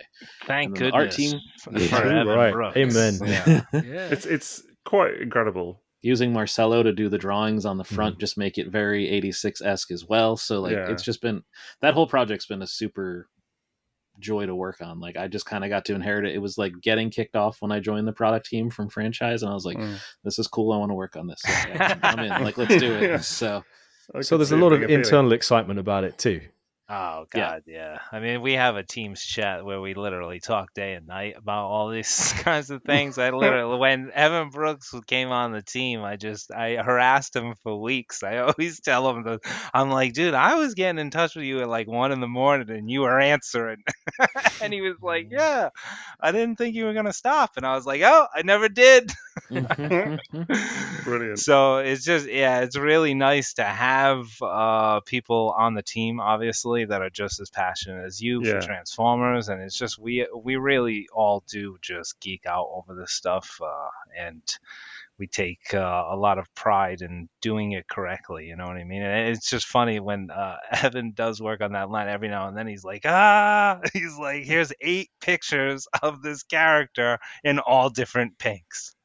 Yep. It's just like, which one do you do? I all really of them, think clearly. He got it. Yeah, right. Yeah, the pinker hot rod. Yeah, I think he got it spot on though. He nails it. He does nail it. It was just perfect, honestly. Yeah. And I think for us, it was such a surprise because it was the hot rod that we always wanted since the days of the catalog, with the original prototype and all of that kind of stuff. Well, how did you decide to not make the original catalog one and instead do a new spin on it? Like, was that a discussion that took place internally? Like, we could just do the one that already exists, just pink, or we could go and make it screen accurate and add extra paint apps and go a different direction. How did that come about, that discussion? I think it was more just because we had done the retro red one a few years prior, and we're like, how can we make this different for people who bought last time? How do we get them to buy again? And for people who are now joining the collection or joining the fandom, and like, you know, it had just been the 35th anniversary of the movie, we were like, this is cool. Like, maybe you just went and saw it in theater, or you're just getting up to speed, and you're like, oh, Hot Rod, I have to get that. It was just try to do something new with what we have for old, because sadly a lot of the tools from those original toys are just destroyed. They're no longer in. They got thrown away. You know, back in 1984 they decided to make toy tools out of copper. Turns out copper doesn't hold up for 40 years, guys, in case you were wondering. So that's why everybody's got PEX in their house now instead of copper pipes. So it's just trying to do something fresh. Yeah, I know on the live stream before we hit record, I think I was haranguing both you and Evan about, and could you do this toy, and could you do that toy, and like, what about Ultra Magnus and things like this? And I think you were kind of, I won't say what it was, but you gave me some insight into how much of some of those molds still is workable or exists. You know, like I think there was one example where it was like you had the head and that was like it, or maybe it was the head that was missing. I can't remember, but it was definitely like not what I expected in terms of the reality of the situation. I think we all knew that a lot of those molds were either no longer usable or were lost or broken or whatever. But it sounds like it's quite a lot. Hats off to Takara too, though, because like if they are going to rebuild the mold and everything, it's pretty accurate to the original, as almost spot on. Their archive is insane. Their record system is insane. They have everything very, very particularly organized. So, like, hats off to them for having that kind of system in place for us, because you can really ask them about any mold, and they're going to give you the answer, know where it is, and like know the condition of it. Yeah, it is. It really is amazing, especially being at Hasbro. Like, there's just so many brands at Hasbro, and there's so much stuff all over the place, all the time. It's coming in. To organize all of this stuff and have an archive of older product, and just to have it catacombed and categorized and everything it's overwhelming. I can believe it, actually. I mean, you know, past jobs that I've had where I've worked and seeing the amount of stuff that certain companies do and then they've forgotten about even 2 or 3 years later. Do you know what I mean? And I'm talking in terms of everything from like marketing or operations or whatever it might be. And it just doesn't go in the bin, but it's like it once it's out of sight, it's out of mind, you know, and it doesn't get archived in a proper way or whatever. So I can't even really fathom what it must be like to have a brand like that is nearly 40 years old and still, you know, and constantly pumping out new stuff every month, let alone every year, and keeping track of it all. Mind-boggling. Yeah. Could build the city out of tools to be fine. Like, you could build a small village of just like tool molds built together to make housing. Yeah. It's amazing. Is there any appetite to ever redo some of those old molds? Like, it's been done in the past, of course, you know, like the G1 mini-bots, I know, got a new mold when they were made into keychains and things like that. And the Dino cassettes was a new mold, right? Cool. Yeah, that was cool. Yeah. It's all just about cost, sadly. Like, as much as, you know, it sucks to take the corporate answer there. It's just for our team, we would remake the entire G1 1984 line in a heartbeat and put it back out, right? Like, if we could just like clearly reissue, like somehow on the product it's stamped in there, it's like reissue, not original, so like nobody could ever get scammed on it or whatever. But it's just a matter of cost. Like, making those toys today are just exponentially more. There's just a lot of pieces in them, especially the original toys with their die cast. Like, die cast is just expensive. It's just an expensive process, and only a few select, very specialized people do it now. Same with vac metal. It's just one of those processes that's very specialized. So, trying to bring back those PVC wheels, though.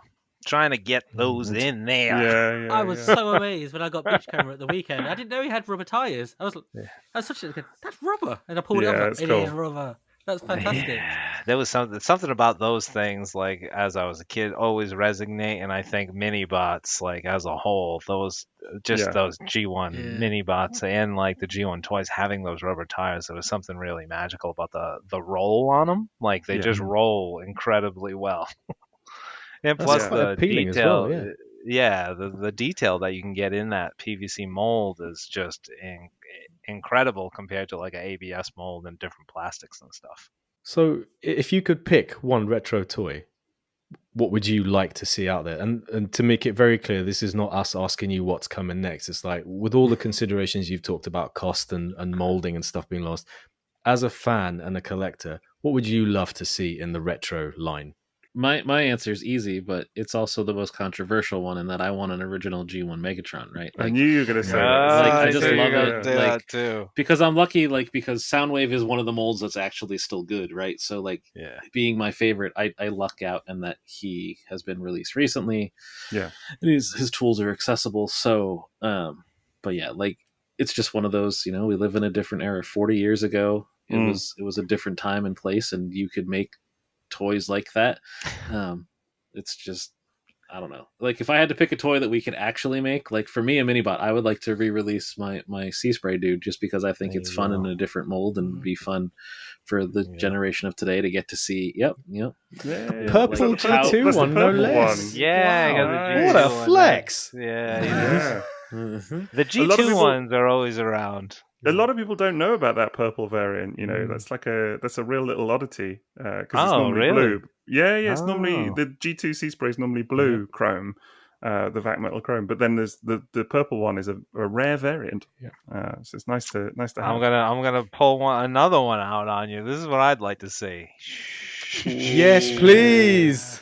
Cyclonus for those listening at home. Yeah. That was an amazing digibash of that online this week. I mean, I don't know if you saw it, but is it Chris had done an incredible G1 Scourge and Cyclonus retro style digibash, and it looked delicious. I'll drop you a link, Bmac. Please do. Yeah, I'd love to see that. You can pass it on. He's done a G1 Scourge and Cyclonus. He's mocked them up. In the form of what they would look like if they were retro reissued, and it's pretty tasty. Yeah, I'll tell you, man. It was his pink hot rod we used to use, wasn't it? For the start of the podcast. Yeah, he did retro. It was before it was even retro hot rod. He did a digibash. I gave him a picture of my G1 hot rod, and he made it pink, and then we started using it on. Yeah, I'd love to get the Cyclonus out there. It's funny. Mark and I had that little Instagram feud a couple of weeks ago about who the best Decepticon is and why, and it was we as Transformers posted tell me how your favorite Decepticon and why it's Soundwave or whatever the post was, right? And then Mark had to jokingly go back up and put a Cyclonus thing, and then I screwed up in putting up my poll by only having one right answer for Soundwave. Man, I thought that was on purpose. And then he's like, "You got me," and I was like, "Oh, I totally didn't do that on purpose." I saw that. I thought that was on purpose. So. I thought that was on purpose. I chose the wrong poll option in that regard, but it was funny. It worked out well, so just that was pretty fun. You got the answer that you wanted.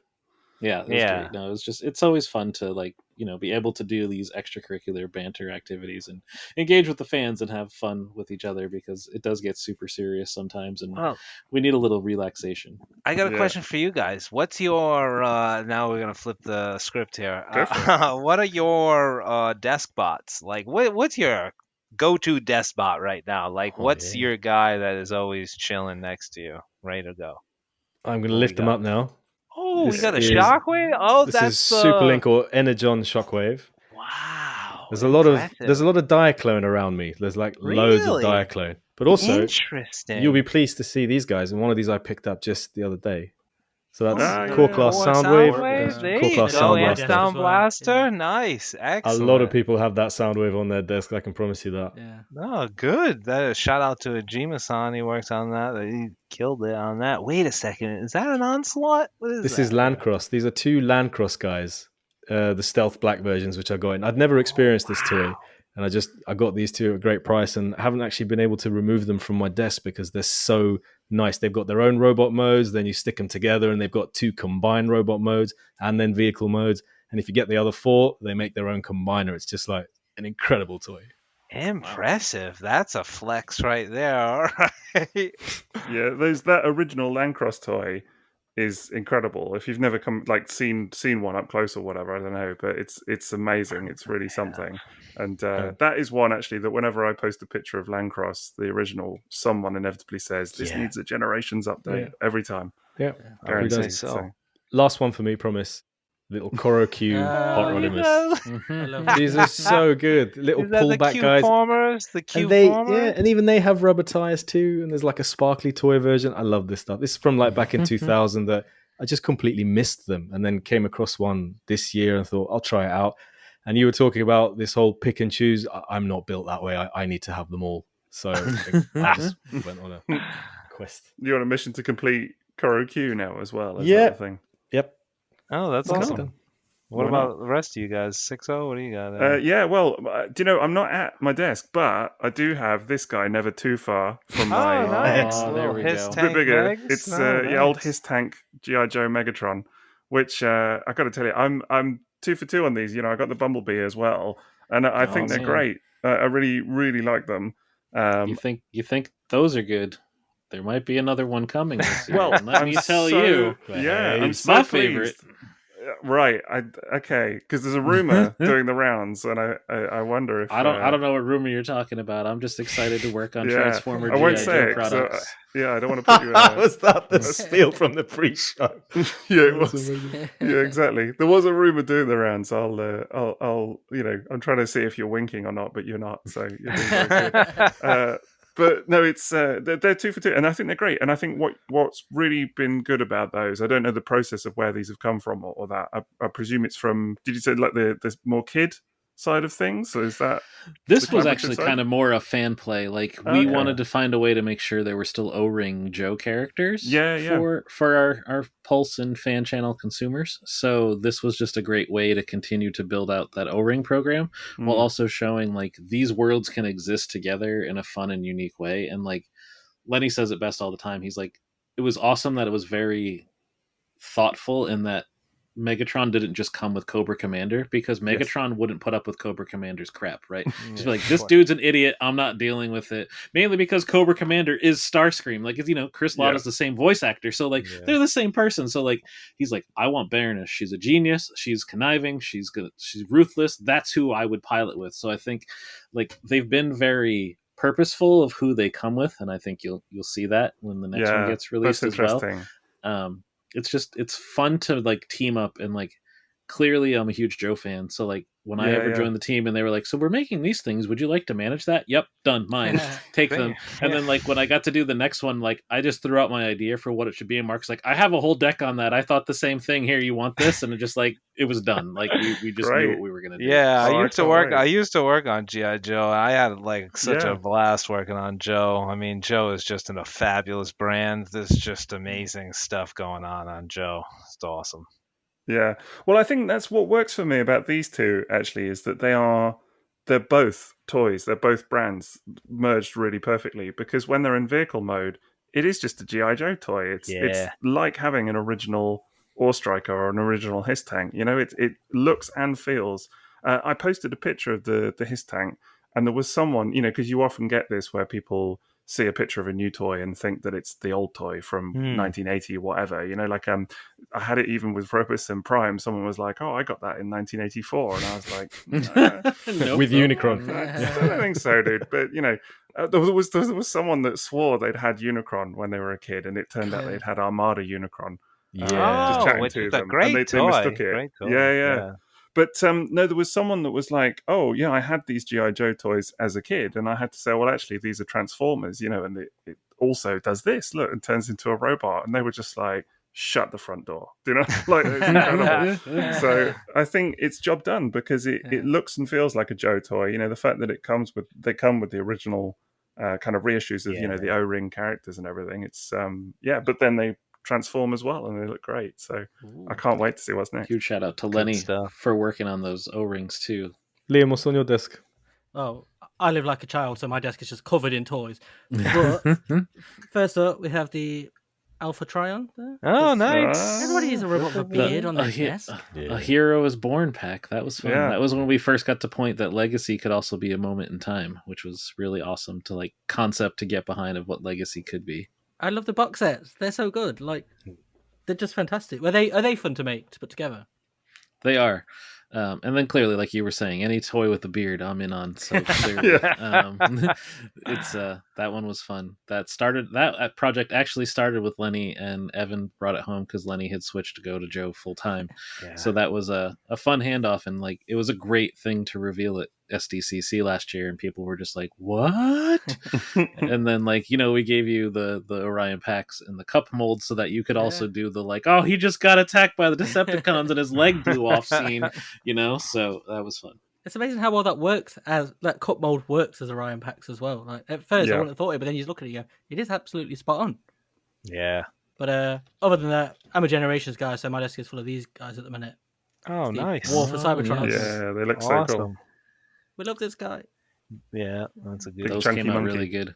I love the games of these, and the toys are all fantastic. Yeah, it was fun. We were talking about like what can Studio Series encompass, like screens, right? Like it doesn't just have to be theatrical screens. So we were like, well, let's learn from our other brands and let's talk about video games a little bit. And Sam and Evan both got together and we're just like, this is great. And like they worked with our digital game teams to try and get some stuff. A lot of it actually, Sam literally had to boot up his original Xbox 360 and hook it into his computer so he could pull character poses for reference while working on those toys. So dedication, like that's what this team definitely does. Like everybody on this team loves it and made sure that it was accurate. What do you got, Bmac, on your desk? Nothing within reach at the moment. Blasters up here. Your Kingdom blaster. I play with this a lot. My daughter loves this toy. She steals it from me and like kind of can convert it. She's only 3. She also steals a lot of other things. I have this Soundwave itty bitty from Hallmark that I got before I ever worked on the brand, and every time I get it back, she steals it back. I have a Megatron one as well, and they just disappear. These are the ornaments, right? Yeah. Hallmark ornaments. My Sea Spray's up there. My G1, I just don't tend to touch it much because I don't trust myself to not break it. Awesome. I kind of cleaned up, so I just don't have. I love that you've both got a vintage Sea Spray within reach. I think that's. I know, right? It's because we talk about it all the time, because it's literally been in the line plan every year. I've been on the brand, and then it just dies a horrible death. So it's fine. But it's such a ubiquitous toy as well. Like I really feel like that for me at school, that was like one of the toys that just every kid on the playground had in their pocket. It was like, and it's sort of this universal experience from kids from a certain era that you just kind of had to go through. I don't know. We got a nice one in Titan's Return, to be honest. I did really like that one. Oh, I did really like nice that toy. one. Yeah, I did. I have one of those around one here somewhere too.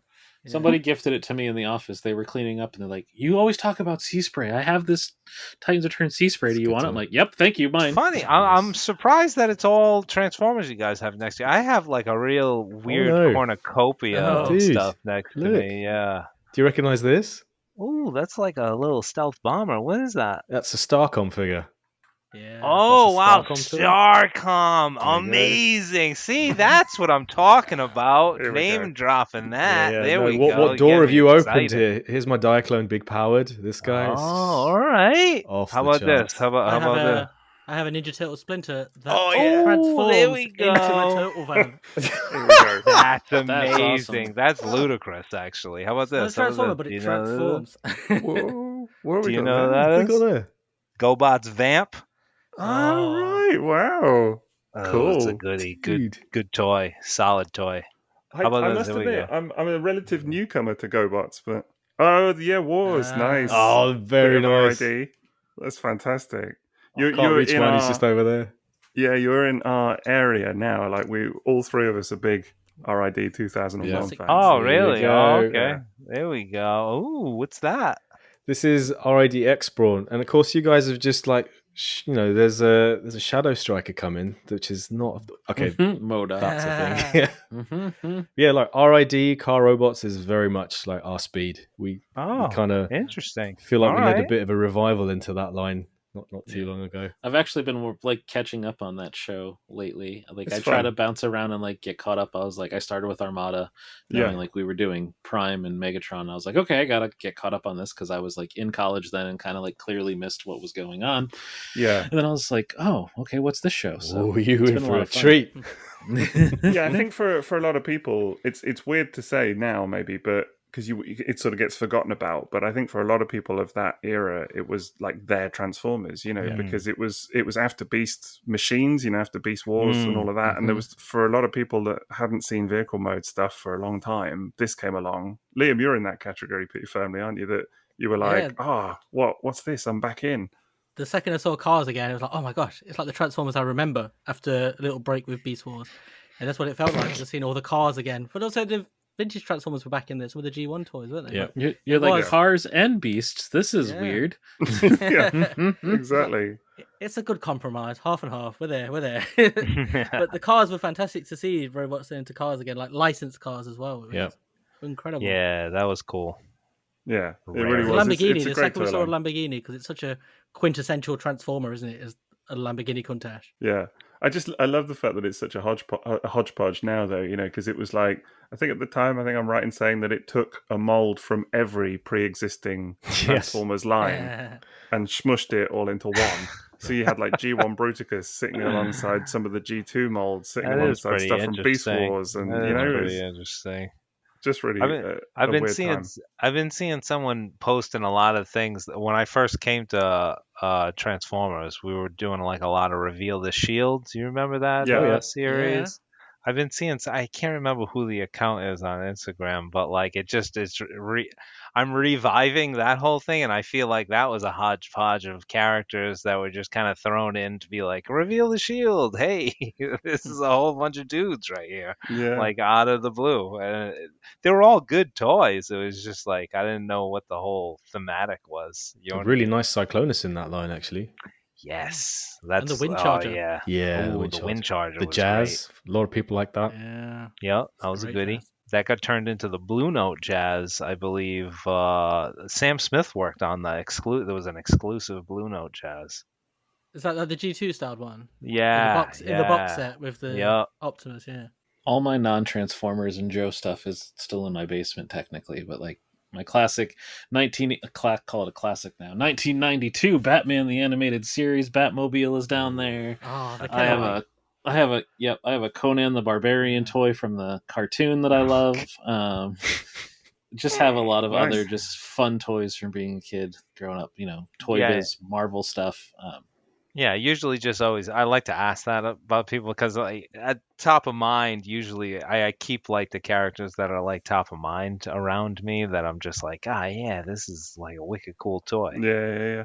I'll try and show you. I don't know if you can see because it's got glass, but just behind me, I have two shelves. Oops, and angle the camera. Two shelves just there of what I like to just call awesome robots, like effing awesome robots, because it's not really there's randomly old HasLab Star Saber in there, Victory Saber, just randomly. What's that Coca-Cola guys are amazing. Yeah, there's like Coca-Cola guys in there. There's a couple of Macross Valkyries.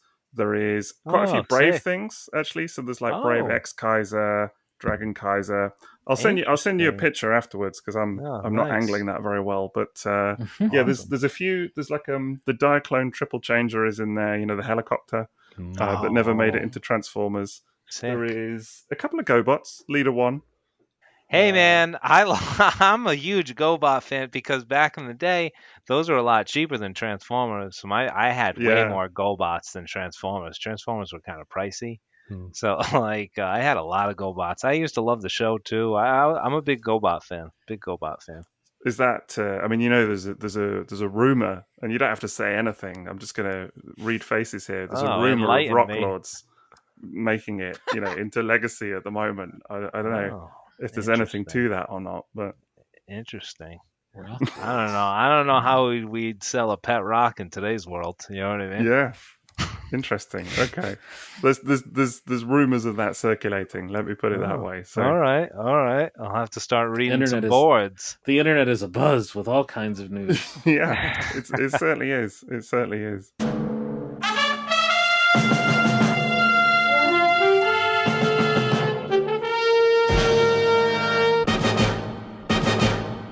Considering we've been talking about non-Transformers lines, you guys have been really good at tapping into the history of Transformers and pre-Transformers. Like we've had Diaclone exclusives, we've had Microman exclusives and stuff like that. Power Dashes. Yeah, Power Dashes that, if we... Power Dashes.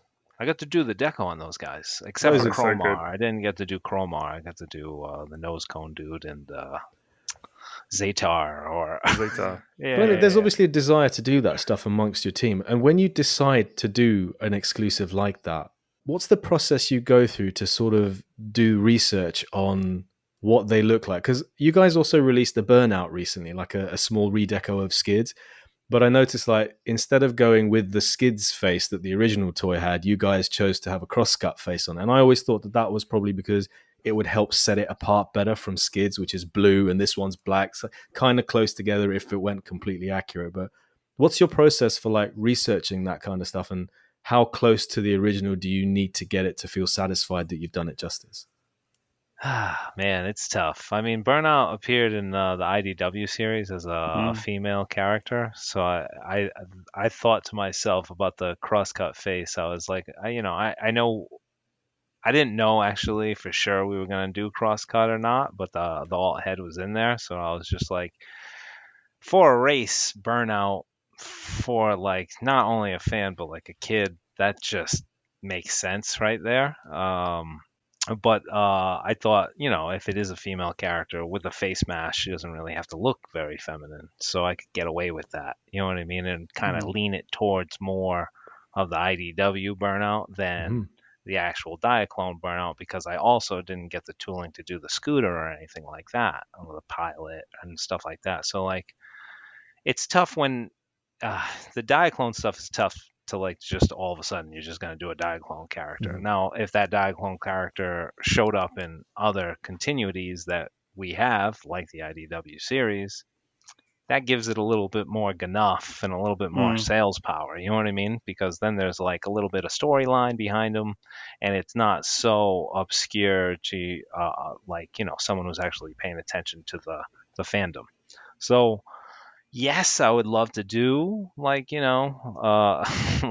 Screech and Reboost and all these guys exactly how they were intended back in the Diaclone days, but it doesn't always fit into what we're doing like that. So it's kind of have to, like we were talking about before, if it's right for the capsule program, and there's a lot of different other things that kind of push it ahead of other things, that's when it actually does go through. We try to be conscious of being, dedicated to what it was, and wish you could always do more as always, but there's quite a bit of research for all that stuff that's done as well. Is there any maybe this is a silly question, I don't know, but is there any like tie-in with what Takara Tomy do with like the Masterpiece line, for example? Because it was notable that Burnout, as one example, got a Masterpiece figure from them at the same time as a New Generations effort, pretty much at the same time. And is that just coincidence, or is there kind of any overlap? I don't know. That's a good question. Like, I don't. Burnout was kind of already like decided by the time I joined the team, so I don't know if there was like a consideration from TT to be like, okay, so this is your generations plan. This aligns with something we can do with Masterpiece. So let's make this alignment. I don't want to speak for them. I'm not saying that they didn't think to do it that way. They potentially they plan out their masterpieces many years in advance because they want them to be perfect. That maybe it was just like perfect coincidence that those two characters lined up at the same time. Or they might have changed their schedule around to be like, well, there's going to be buzz about this character. Let's capitalize on that. I don't actually. Yeah, it's just it was fascinating because there was a time. I think there's been that has been a very palpable shift as well, because there was a time where a lot of people collected Masterpiece, as their go-to thing. I think that line brought a lot of collectors, people that weren't even collectors actually. It brought them into the hobby. And then we were getting stuff like the Sunstreaker mold, the Masterpiece Sunstreaker, which they did some of the Diaclone recolors of, for example. But then they haven't done Diaclone recolors of stuff like Ironhide, for example, whereas that has been done in Generations. And I think you've seen Generations in those kind of niche circles, let's say, those kind of niche homages, almost started not on the back foot, but it was never really a thing that was done in Generations for the longest time. And then suddenly, just out of nowhere, it's like, oh, okay, well, we'll do crosscut, we'll do this, we'll do that, we'll do Burnout. And it's like it's just gone into overdrive. You want a Tiger Track? Here you go. Whereas I remember Masterpiece Tiger Track was like, what? You know, it was like a real surprise. I gotta say, so back in the WFC days when John Warden was on the brand, like I used to spend a lot of time actually talking to John Warden all the time. I used to come down to the model shop, and obviously I would be painting prototypes, but he'd be like, asking me all these kinds of questions about like, characters, fans, this, that, like everything under the sun. We used to really go off on tears for a long time. John really did a lot of great things for Transformers, so shout out to John Warden for sure, because that Gen Selects program, which was kind of like, hey, this is kind of more of a deep cut, but it's for our fans. This is a non-movie year, so we're actually going to lean more into fans than we normally do, because he was really focused on a lot of kid product as well as fan a little bit, but not as much fan as we do now. So he was really like straddling the curve quite a bit, like even earlier than me, and kind of like had a rhyme and reason for a lot of different things. Him and Benny Montano, who used to be our marketing director as well.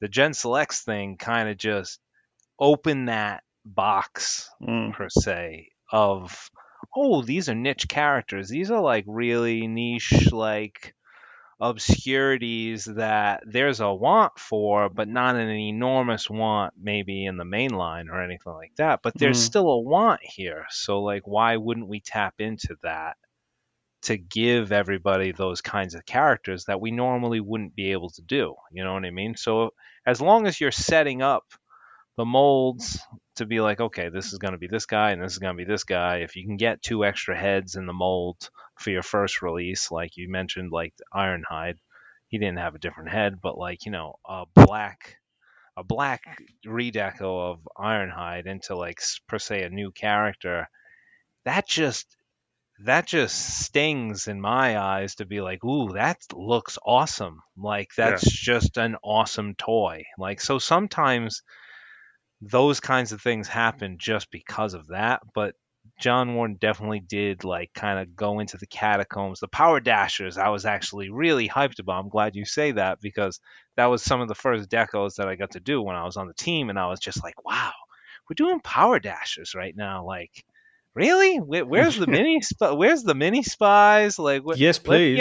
Let's get wild here. You know what I mean? And that's what Gen Selects was kind of bringing, like, and Cordon, Spin Out, you get the Tiger Tracks.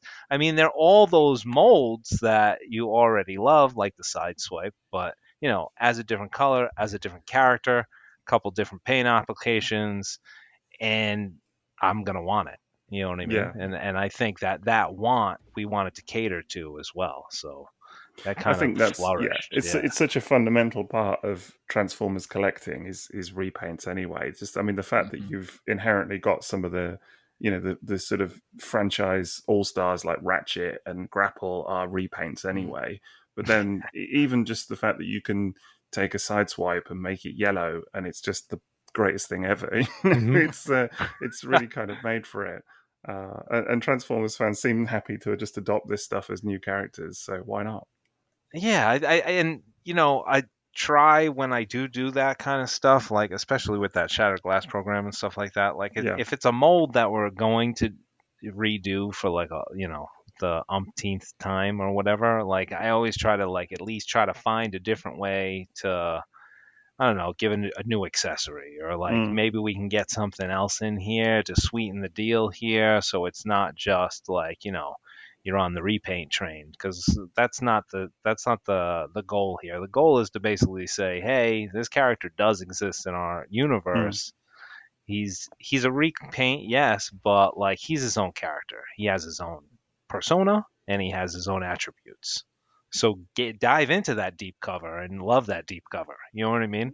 Play with that deep cover along with your Sideswipe and be like, oh, or like Magnificus this year, when I ever didn't realize, like Evan was like, okay, so I put this alt head in the mold when I made Perceptor, blah blah blah. He's the evil black version Decepticon of Perceptor. I'm like, done, sold, put it in Gen Select, you got it. Like you can just stop talking now. We got it, make it. Like it was very easy sell, right? So yeah, the line Gen Selects is definitely for the fans, and they're the deeper cuts. Like Omega Guardian, we were like, how do we we're building out the scene of this War Dawn episode. I'm like, well, we have Omega Supreme. Like, they pretty much look like the Guardians from that episode.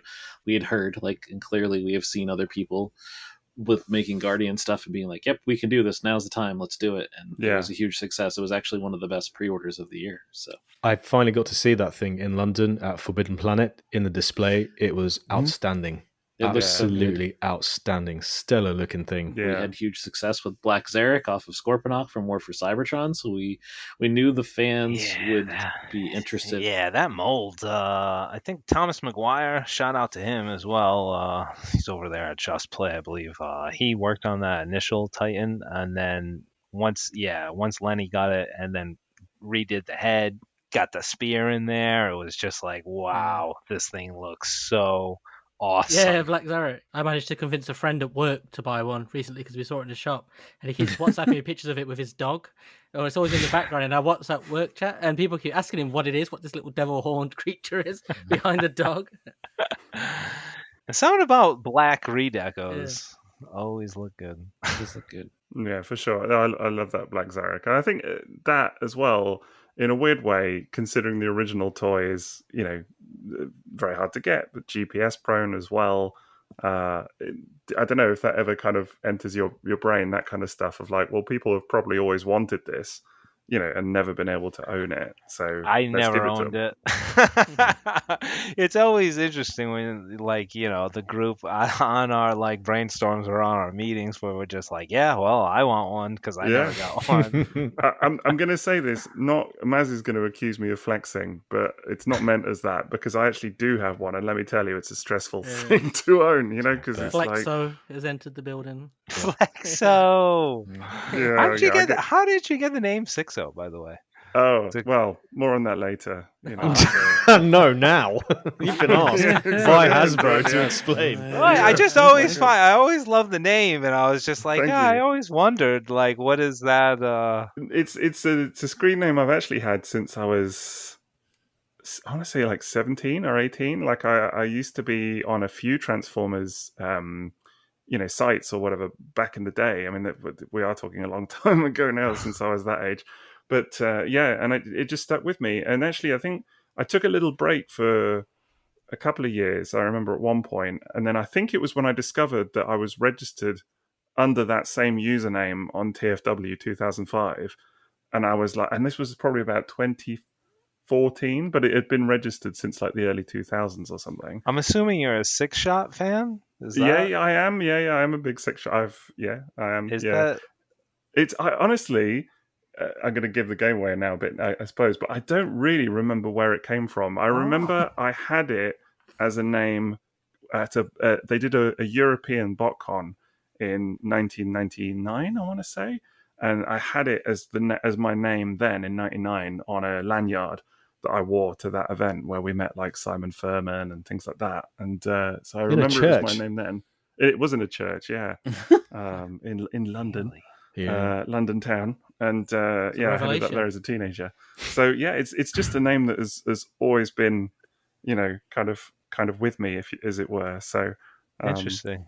Yeah, it's sort of stuck around. So, but I was going to say about the Black Zarek. I moved house with this thing, and it's one of the most stressful collecting experiences of my life. Let me tell you, just getting it, looking at it. It was like the last thing I packed. I kept looking at it, thinking, it's got to go back in the box. Do you know what I mean? And like it needs transforming, and so the Generation Selects one by comparison is like a dream. You can just convert it between modes, no fuss. So your advice to people is then only buy a vintage Black Zarek after you've moved into your new home.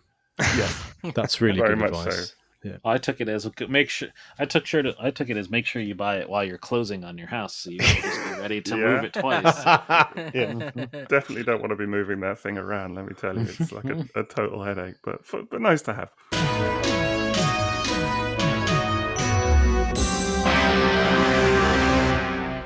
I'm actually amazed. We've made our way through virtually every question, and the ones I've got left, you guys have kind of paraphrased anyway in what you've been explaining.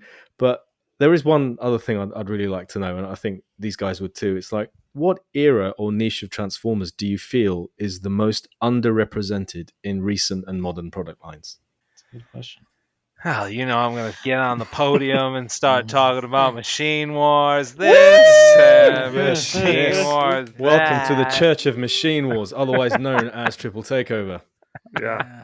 You between stuff like Machine Wars, RID, you're in our wheelhouse there, I think. Yeah. Do you know what I mean? And that's the kind of stuff we have a bit of a rep now for kind of propping up certain bits of the history of the franchise that no one else really gives a flying whatever about. Dude, we've made the Binaltech toys too expensive for ourselves now. Yeah. I mean, there's just something about that whole series. I like just the Deluxe Jet Megatron, the Megaplex, whatever you want to call it. But that's just it's wild. There's just a lot of things to love about it, but there are a bunch of underrepresented lines that we really don't touch upon at all. I was pretty happy that we got the Leadfoot out there to touch upon that little category. I mean, I would like to do more of those, like the standouts from different little groups. So then obviously if I start one of them, I can be like, well, we got to finish that mini collection, so we need them all in there. Would you ever look at stuff like, I'm just going to throw this out as an idea, but like the early 90s European G1 stuff, like the one that people often talk about is Thunderclash, for example. Yeah. I don't know how familiar you are with that kind of era. Oh yeah. There's actually Evan's got a good pitch for Thunderclash. Actually. All right. Yeah. Right up there with Mark's Machine Wars pitch every time we go into a brainstorm. He's like, so guys, hear me out. First slide, Machine Wars. We got the molds, Yeah, dude. Machine Wars Optimus is a repaint of Thunderclash, so it goes hand in hand. Yeah. It does. It definitely does. What do you think, Bmac? What do you got? I mean, from looking at what we've been doing, clearly, like, in terms of the recent touch with Legacy, like RID, 2001 is definitely, even like 2015, like it's still relevant enough that those toys for like the line when it was out are relevant, so we don't really need to touch them. But the 2001 series, like it's kind of that perfect sweet spot right now, right? Like it's in the middle of the fandom. We're about to hit 40 years. Yes, it's only going to be 19 because it was 2001. But it's it kind of like it bridges a gap, like what you were saying, like some people left with the Beast, they didn't like it, and then they were like, wait, Optimus is a fire truck? Yeah. Or like Evan joked on a couple streams ago, he's like, I actually prefer my Optimus as a fire truck, which turned into some really awesome memes that we got internally that were great. It was fun. So like I think that there's a ton of stuff that we can tap into, and these guys are amazing at doing it all the time. Like They have deck upon deck upon deck of just like, here's everything we could do.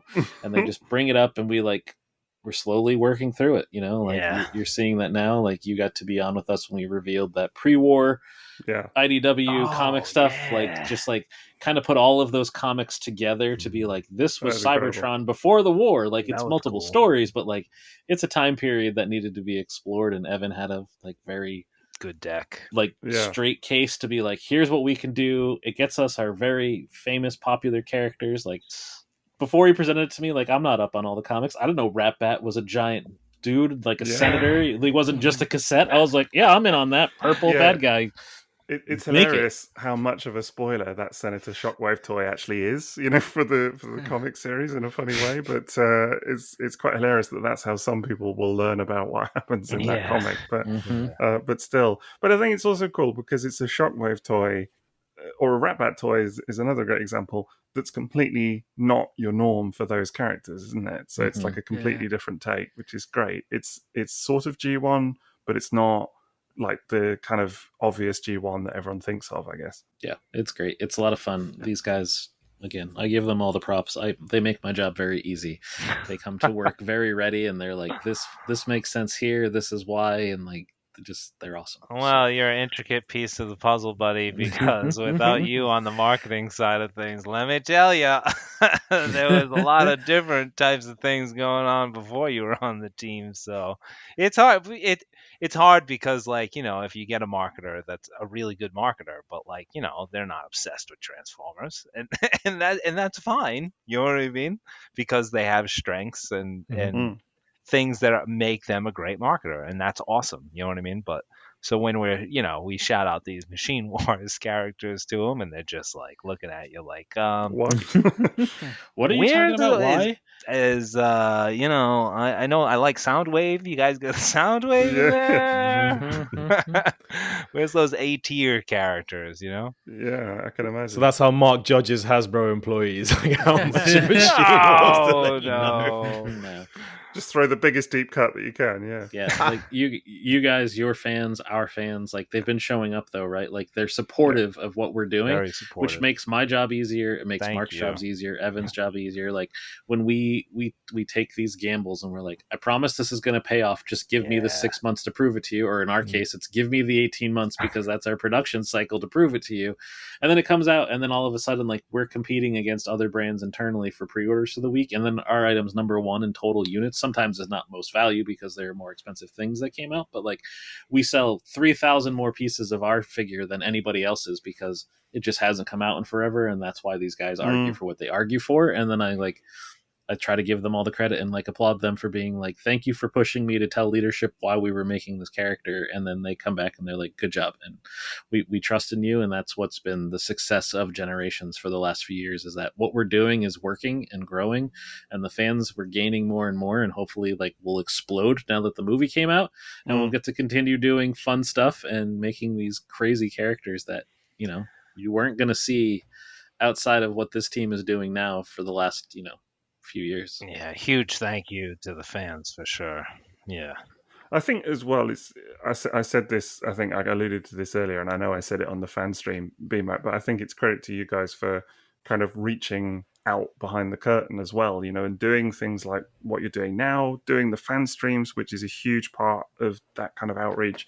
And just, I don't know, I think, I know that, I think it's more obvious than ever that you're listening and that you're kind of reaching out to the community and kind of wanting to hear that feedback.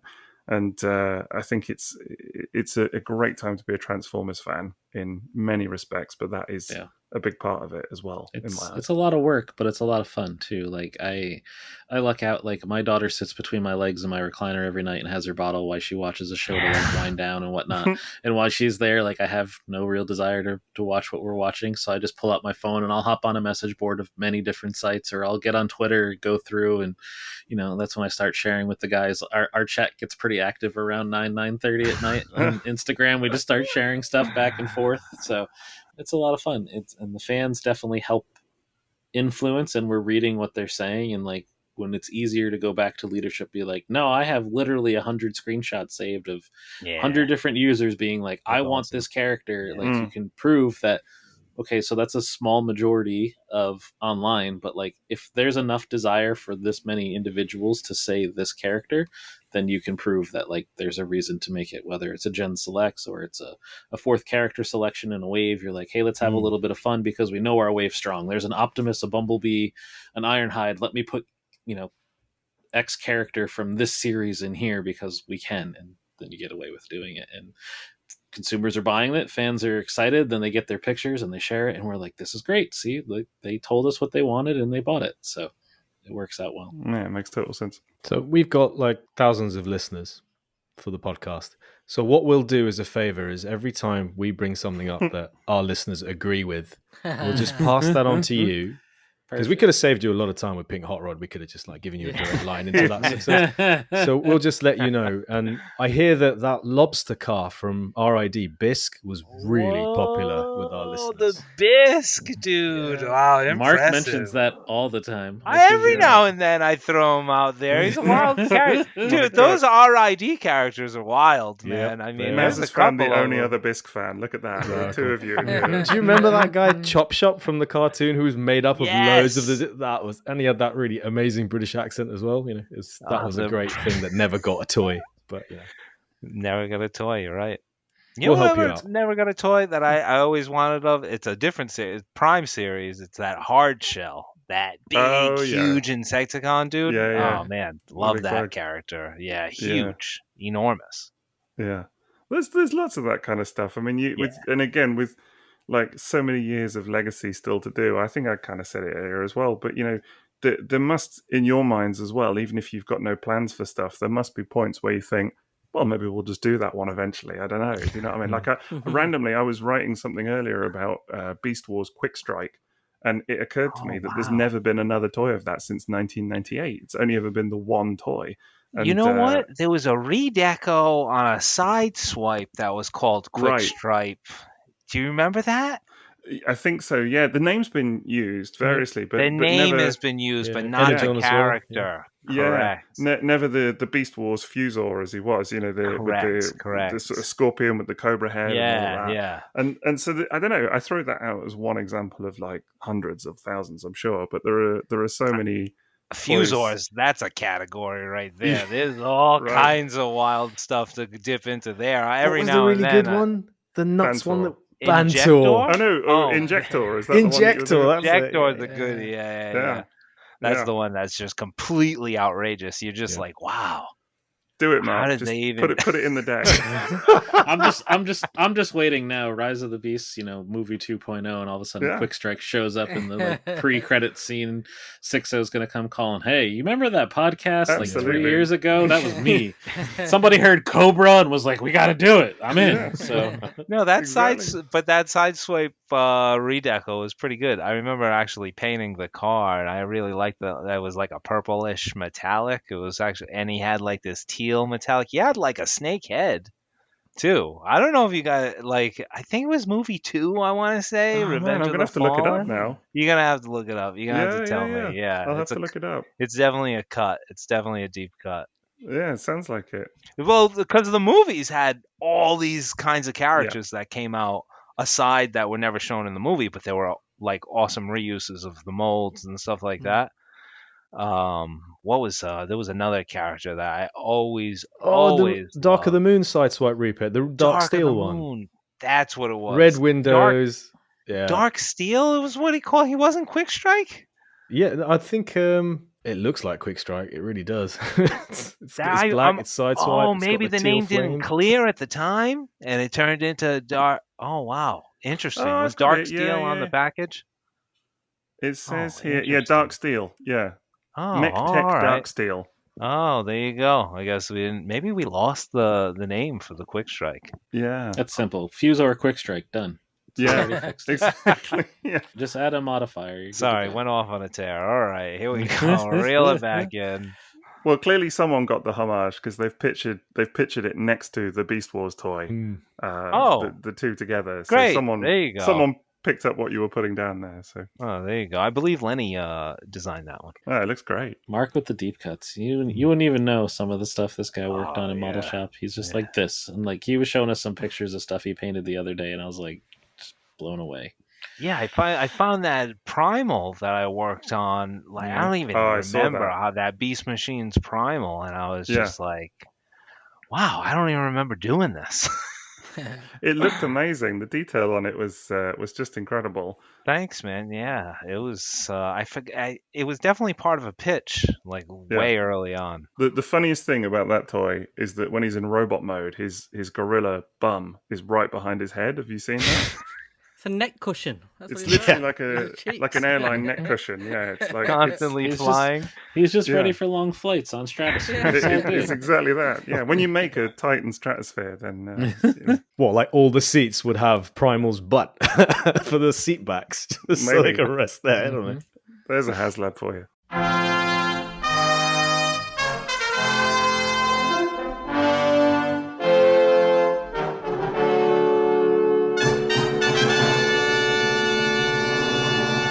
Right, well, I'm sure that's going to about do it. I mean, I think, I could happily sit and chat with you guys for just the rest of the day, to be honest. But I guess it's late afternoon for you there? Is that about right? Or about 6-ish, so. I'm sure you've got things that you've got to go to, and we've got to go to bed. It's much later for us here. But it has been an absolute pleasure. And let me say, I mean, we said it at the beginning, and I'll reiterate it now. Thank you so much for agreeing to come on the pod. And we would love to have you back if ever you're up for it. Absolutely. You know what I mean? We'd love to do round 2 because there's always more stuff we can talk about. Yeah. We'll have to get Evan on too. We can talk some studio series. Yeah, absolutely. Sure. There you go. Great. Now you're talking. We can suggest lots more niche toys for Mark to put in. yeah, definitely. So, cool. Well, Maz, we also have a Patreon, don't we? Yes, we do. If this content isn't enough for you, and of course it isn't, you want more, then please go to patreon.com/triple takeover, where you can listen to episodes like this early. And I imagine when we advertise this episode with the Hasbro guys, you're going to want to hear it as quickly as possible. So you get it up to a week early. And on top of this content, we offer weekly exclusive stuff, mini series where we focus on things like IDW More Than Meets the Eye, whatever Tat Liam's bought at the local market that week, or Unicron Trilogy. It's and not also Tat, we do mini. It's other toy lines. Gosh. You call yourself Tatman, and I've seen you've changed your Twitter handle to the Tatman. So don't is come James in with Bond that. Jr. Tat? I don't think so. I think it's Right. But yeah, check us out on Patreon. Early episodes, more content, and even merch. So there's also a Discord server if you want to discuss everything that we've talked about in the episodes. And of course, we've got our Rise of the Beasts spoiler chat on there as well. So if you've seen it and you want to talk about it, that's the place to go. Patreon.com/triple takeover. And one of the perks for our Sixo's Butlers and Goldbox Classic tier, yeah, I can just see the looks on their faces. They're hearing this for the first time. Mark and Bmac. Yeah, Sixo has a butler. I mean, that's how the collection stays curated. You get a shout out on the show. A running joke. Yeah. So a big thank you to Nick, Daniel, Robert, Andy, Preston, Chris Spiderfather, Adam Schumacher, Matt, Stephen Bergens, Bad Saturday, Justin Massaro, Dave Dalrymple, Geocards, Yusufa, John Pearl, Choice of Anthony, Cast Captain RA, Phil G, Jack Pelletier, Rod Storm, Stuart Webber, Mar, Puma the Hunter, Vegemite Mike, Peter Hammerson, Shenry, Chris Norris, Jesse Moreno, Nexus, Jim Owen, Aaron Swoboda, Billy Gator, Andy Gold, Core School, Simon Elvin, Joshua Misha Kid, Cracktastic, Plastic Damage, Jeffrey Frigg, Nice Sideburns, Andy, Inbound, Lee, John Wood, Kyler Wilmer, Tim Banerjee, Ben Lewis, Shinsei, Lucas Henkel, Mollis Koenig, Malcolm Hobbs, CNC, Rick 56, Mythic Gears, Zach Lawson, Jason Murray, David Shepard, Esteem, Quick Mix, Josh Bell, Ash Poles, Indios, Christian Hyatt, Mark Alley, Andrew Bentley, Graham Moffat, Connor C, Burke Prodder, Eric Hoyt, Bobby P, Mike Loicono, Neil Bat, Tyler Husky, Chris Wadwell, not Chris Waddle, Liam, Stephen Redmond, Jim Kinsey, Sean C. Siegel, James Pascoe, Ghost Prime, Jickle, MK Tronic, Hordet Walter, Charlie Chappelle, Manny Clark, Jonathan False, Logic Howard, Alexis Taylor, Windows 6K, Techo James, Tyler Dickinson, Jeremy Woodall, Ross, Jetfire James, Doglunch UK, Keith, Menestreaker, Michael Kegel, Dugatron, Squid Catfish, Rob Packerbish, Stevie P, Ali Nunes, Cannon, Robert R, Duckstar, Heinrad 80, Fuzigi, Toy Pocket, Caldas, Michael Brandt, Uncosmetic Board, Darge, Camley, Absurd, Michael Gonzalez, Miguel Gonzalez, Spider Bob, James Hooks, Brandon Mahaffey, Collecticon, Chup, Doggedy, Goldbolt, Alec Trevelyan 22, Eric. Finally made a mistake. Alec Trevelyan 2022, Riley Lentz, Emperor Galvatron, Matthew Deadman, Spencer Butler, Alan Johnson, Anthony Baker, Adam Brady, James Turnham, and thank you to our new patrons, the Dash Fox, Simon, the Transformer Closet, EMH Richard, John R, and the Mapes Brothers, who you might recognize. What a list. What a list. Jeez, do we applause now? Wow. I know, right? I would That's mess incredible. that up like 9,000 times. That's the first time he's ever made a mistake, I think. Genuinely. The like pressure. Wow. this is The what pressure, 58 yeah, the episodes pressure. or Pressure, whatever. man. The pressure, it gets to you. If you It ever must do have been the Mapes brothers joining me. He's just like, I can't mess up. Those guys are famous. Yeah, I know they're at the end.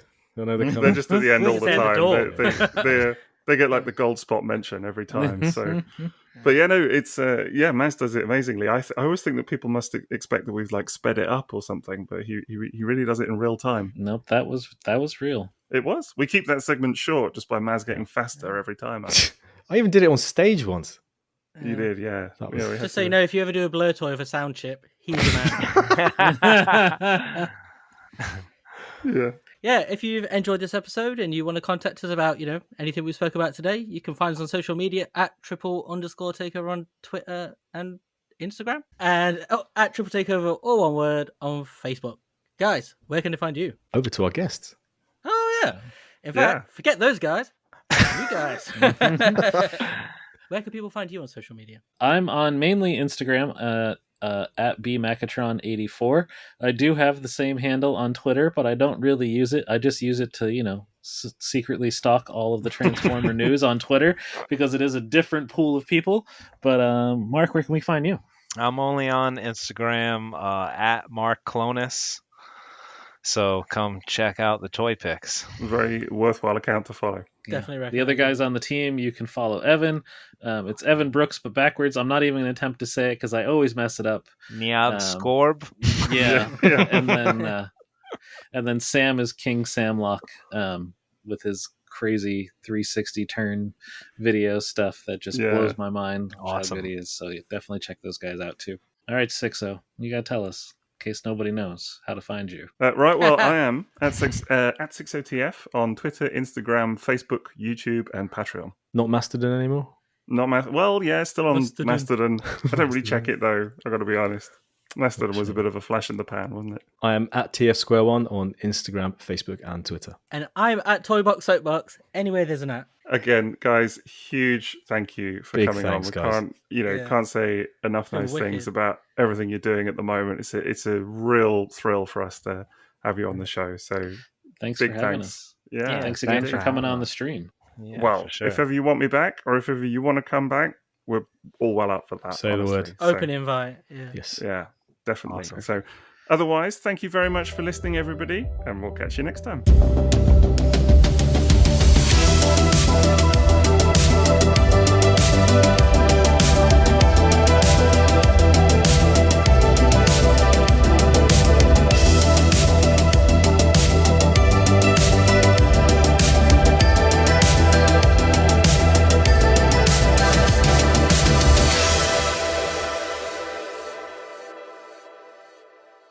Thunderclash, thunderclash.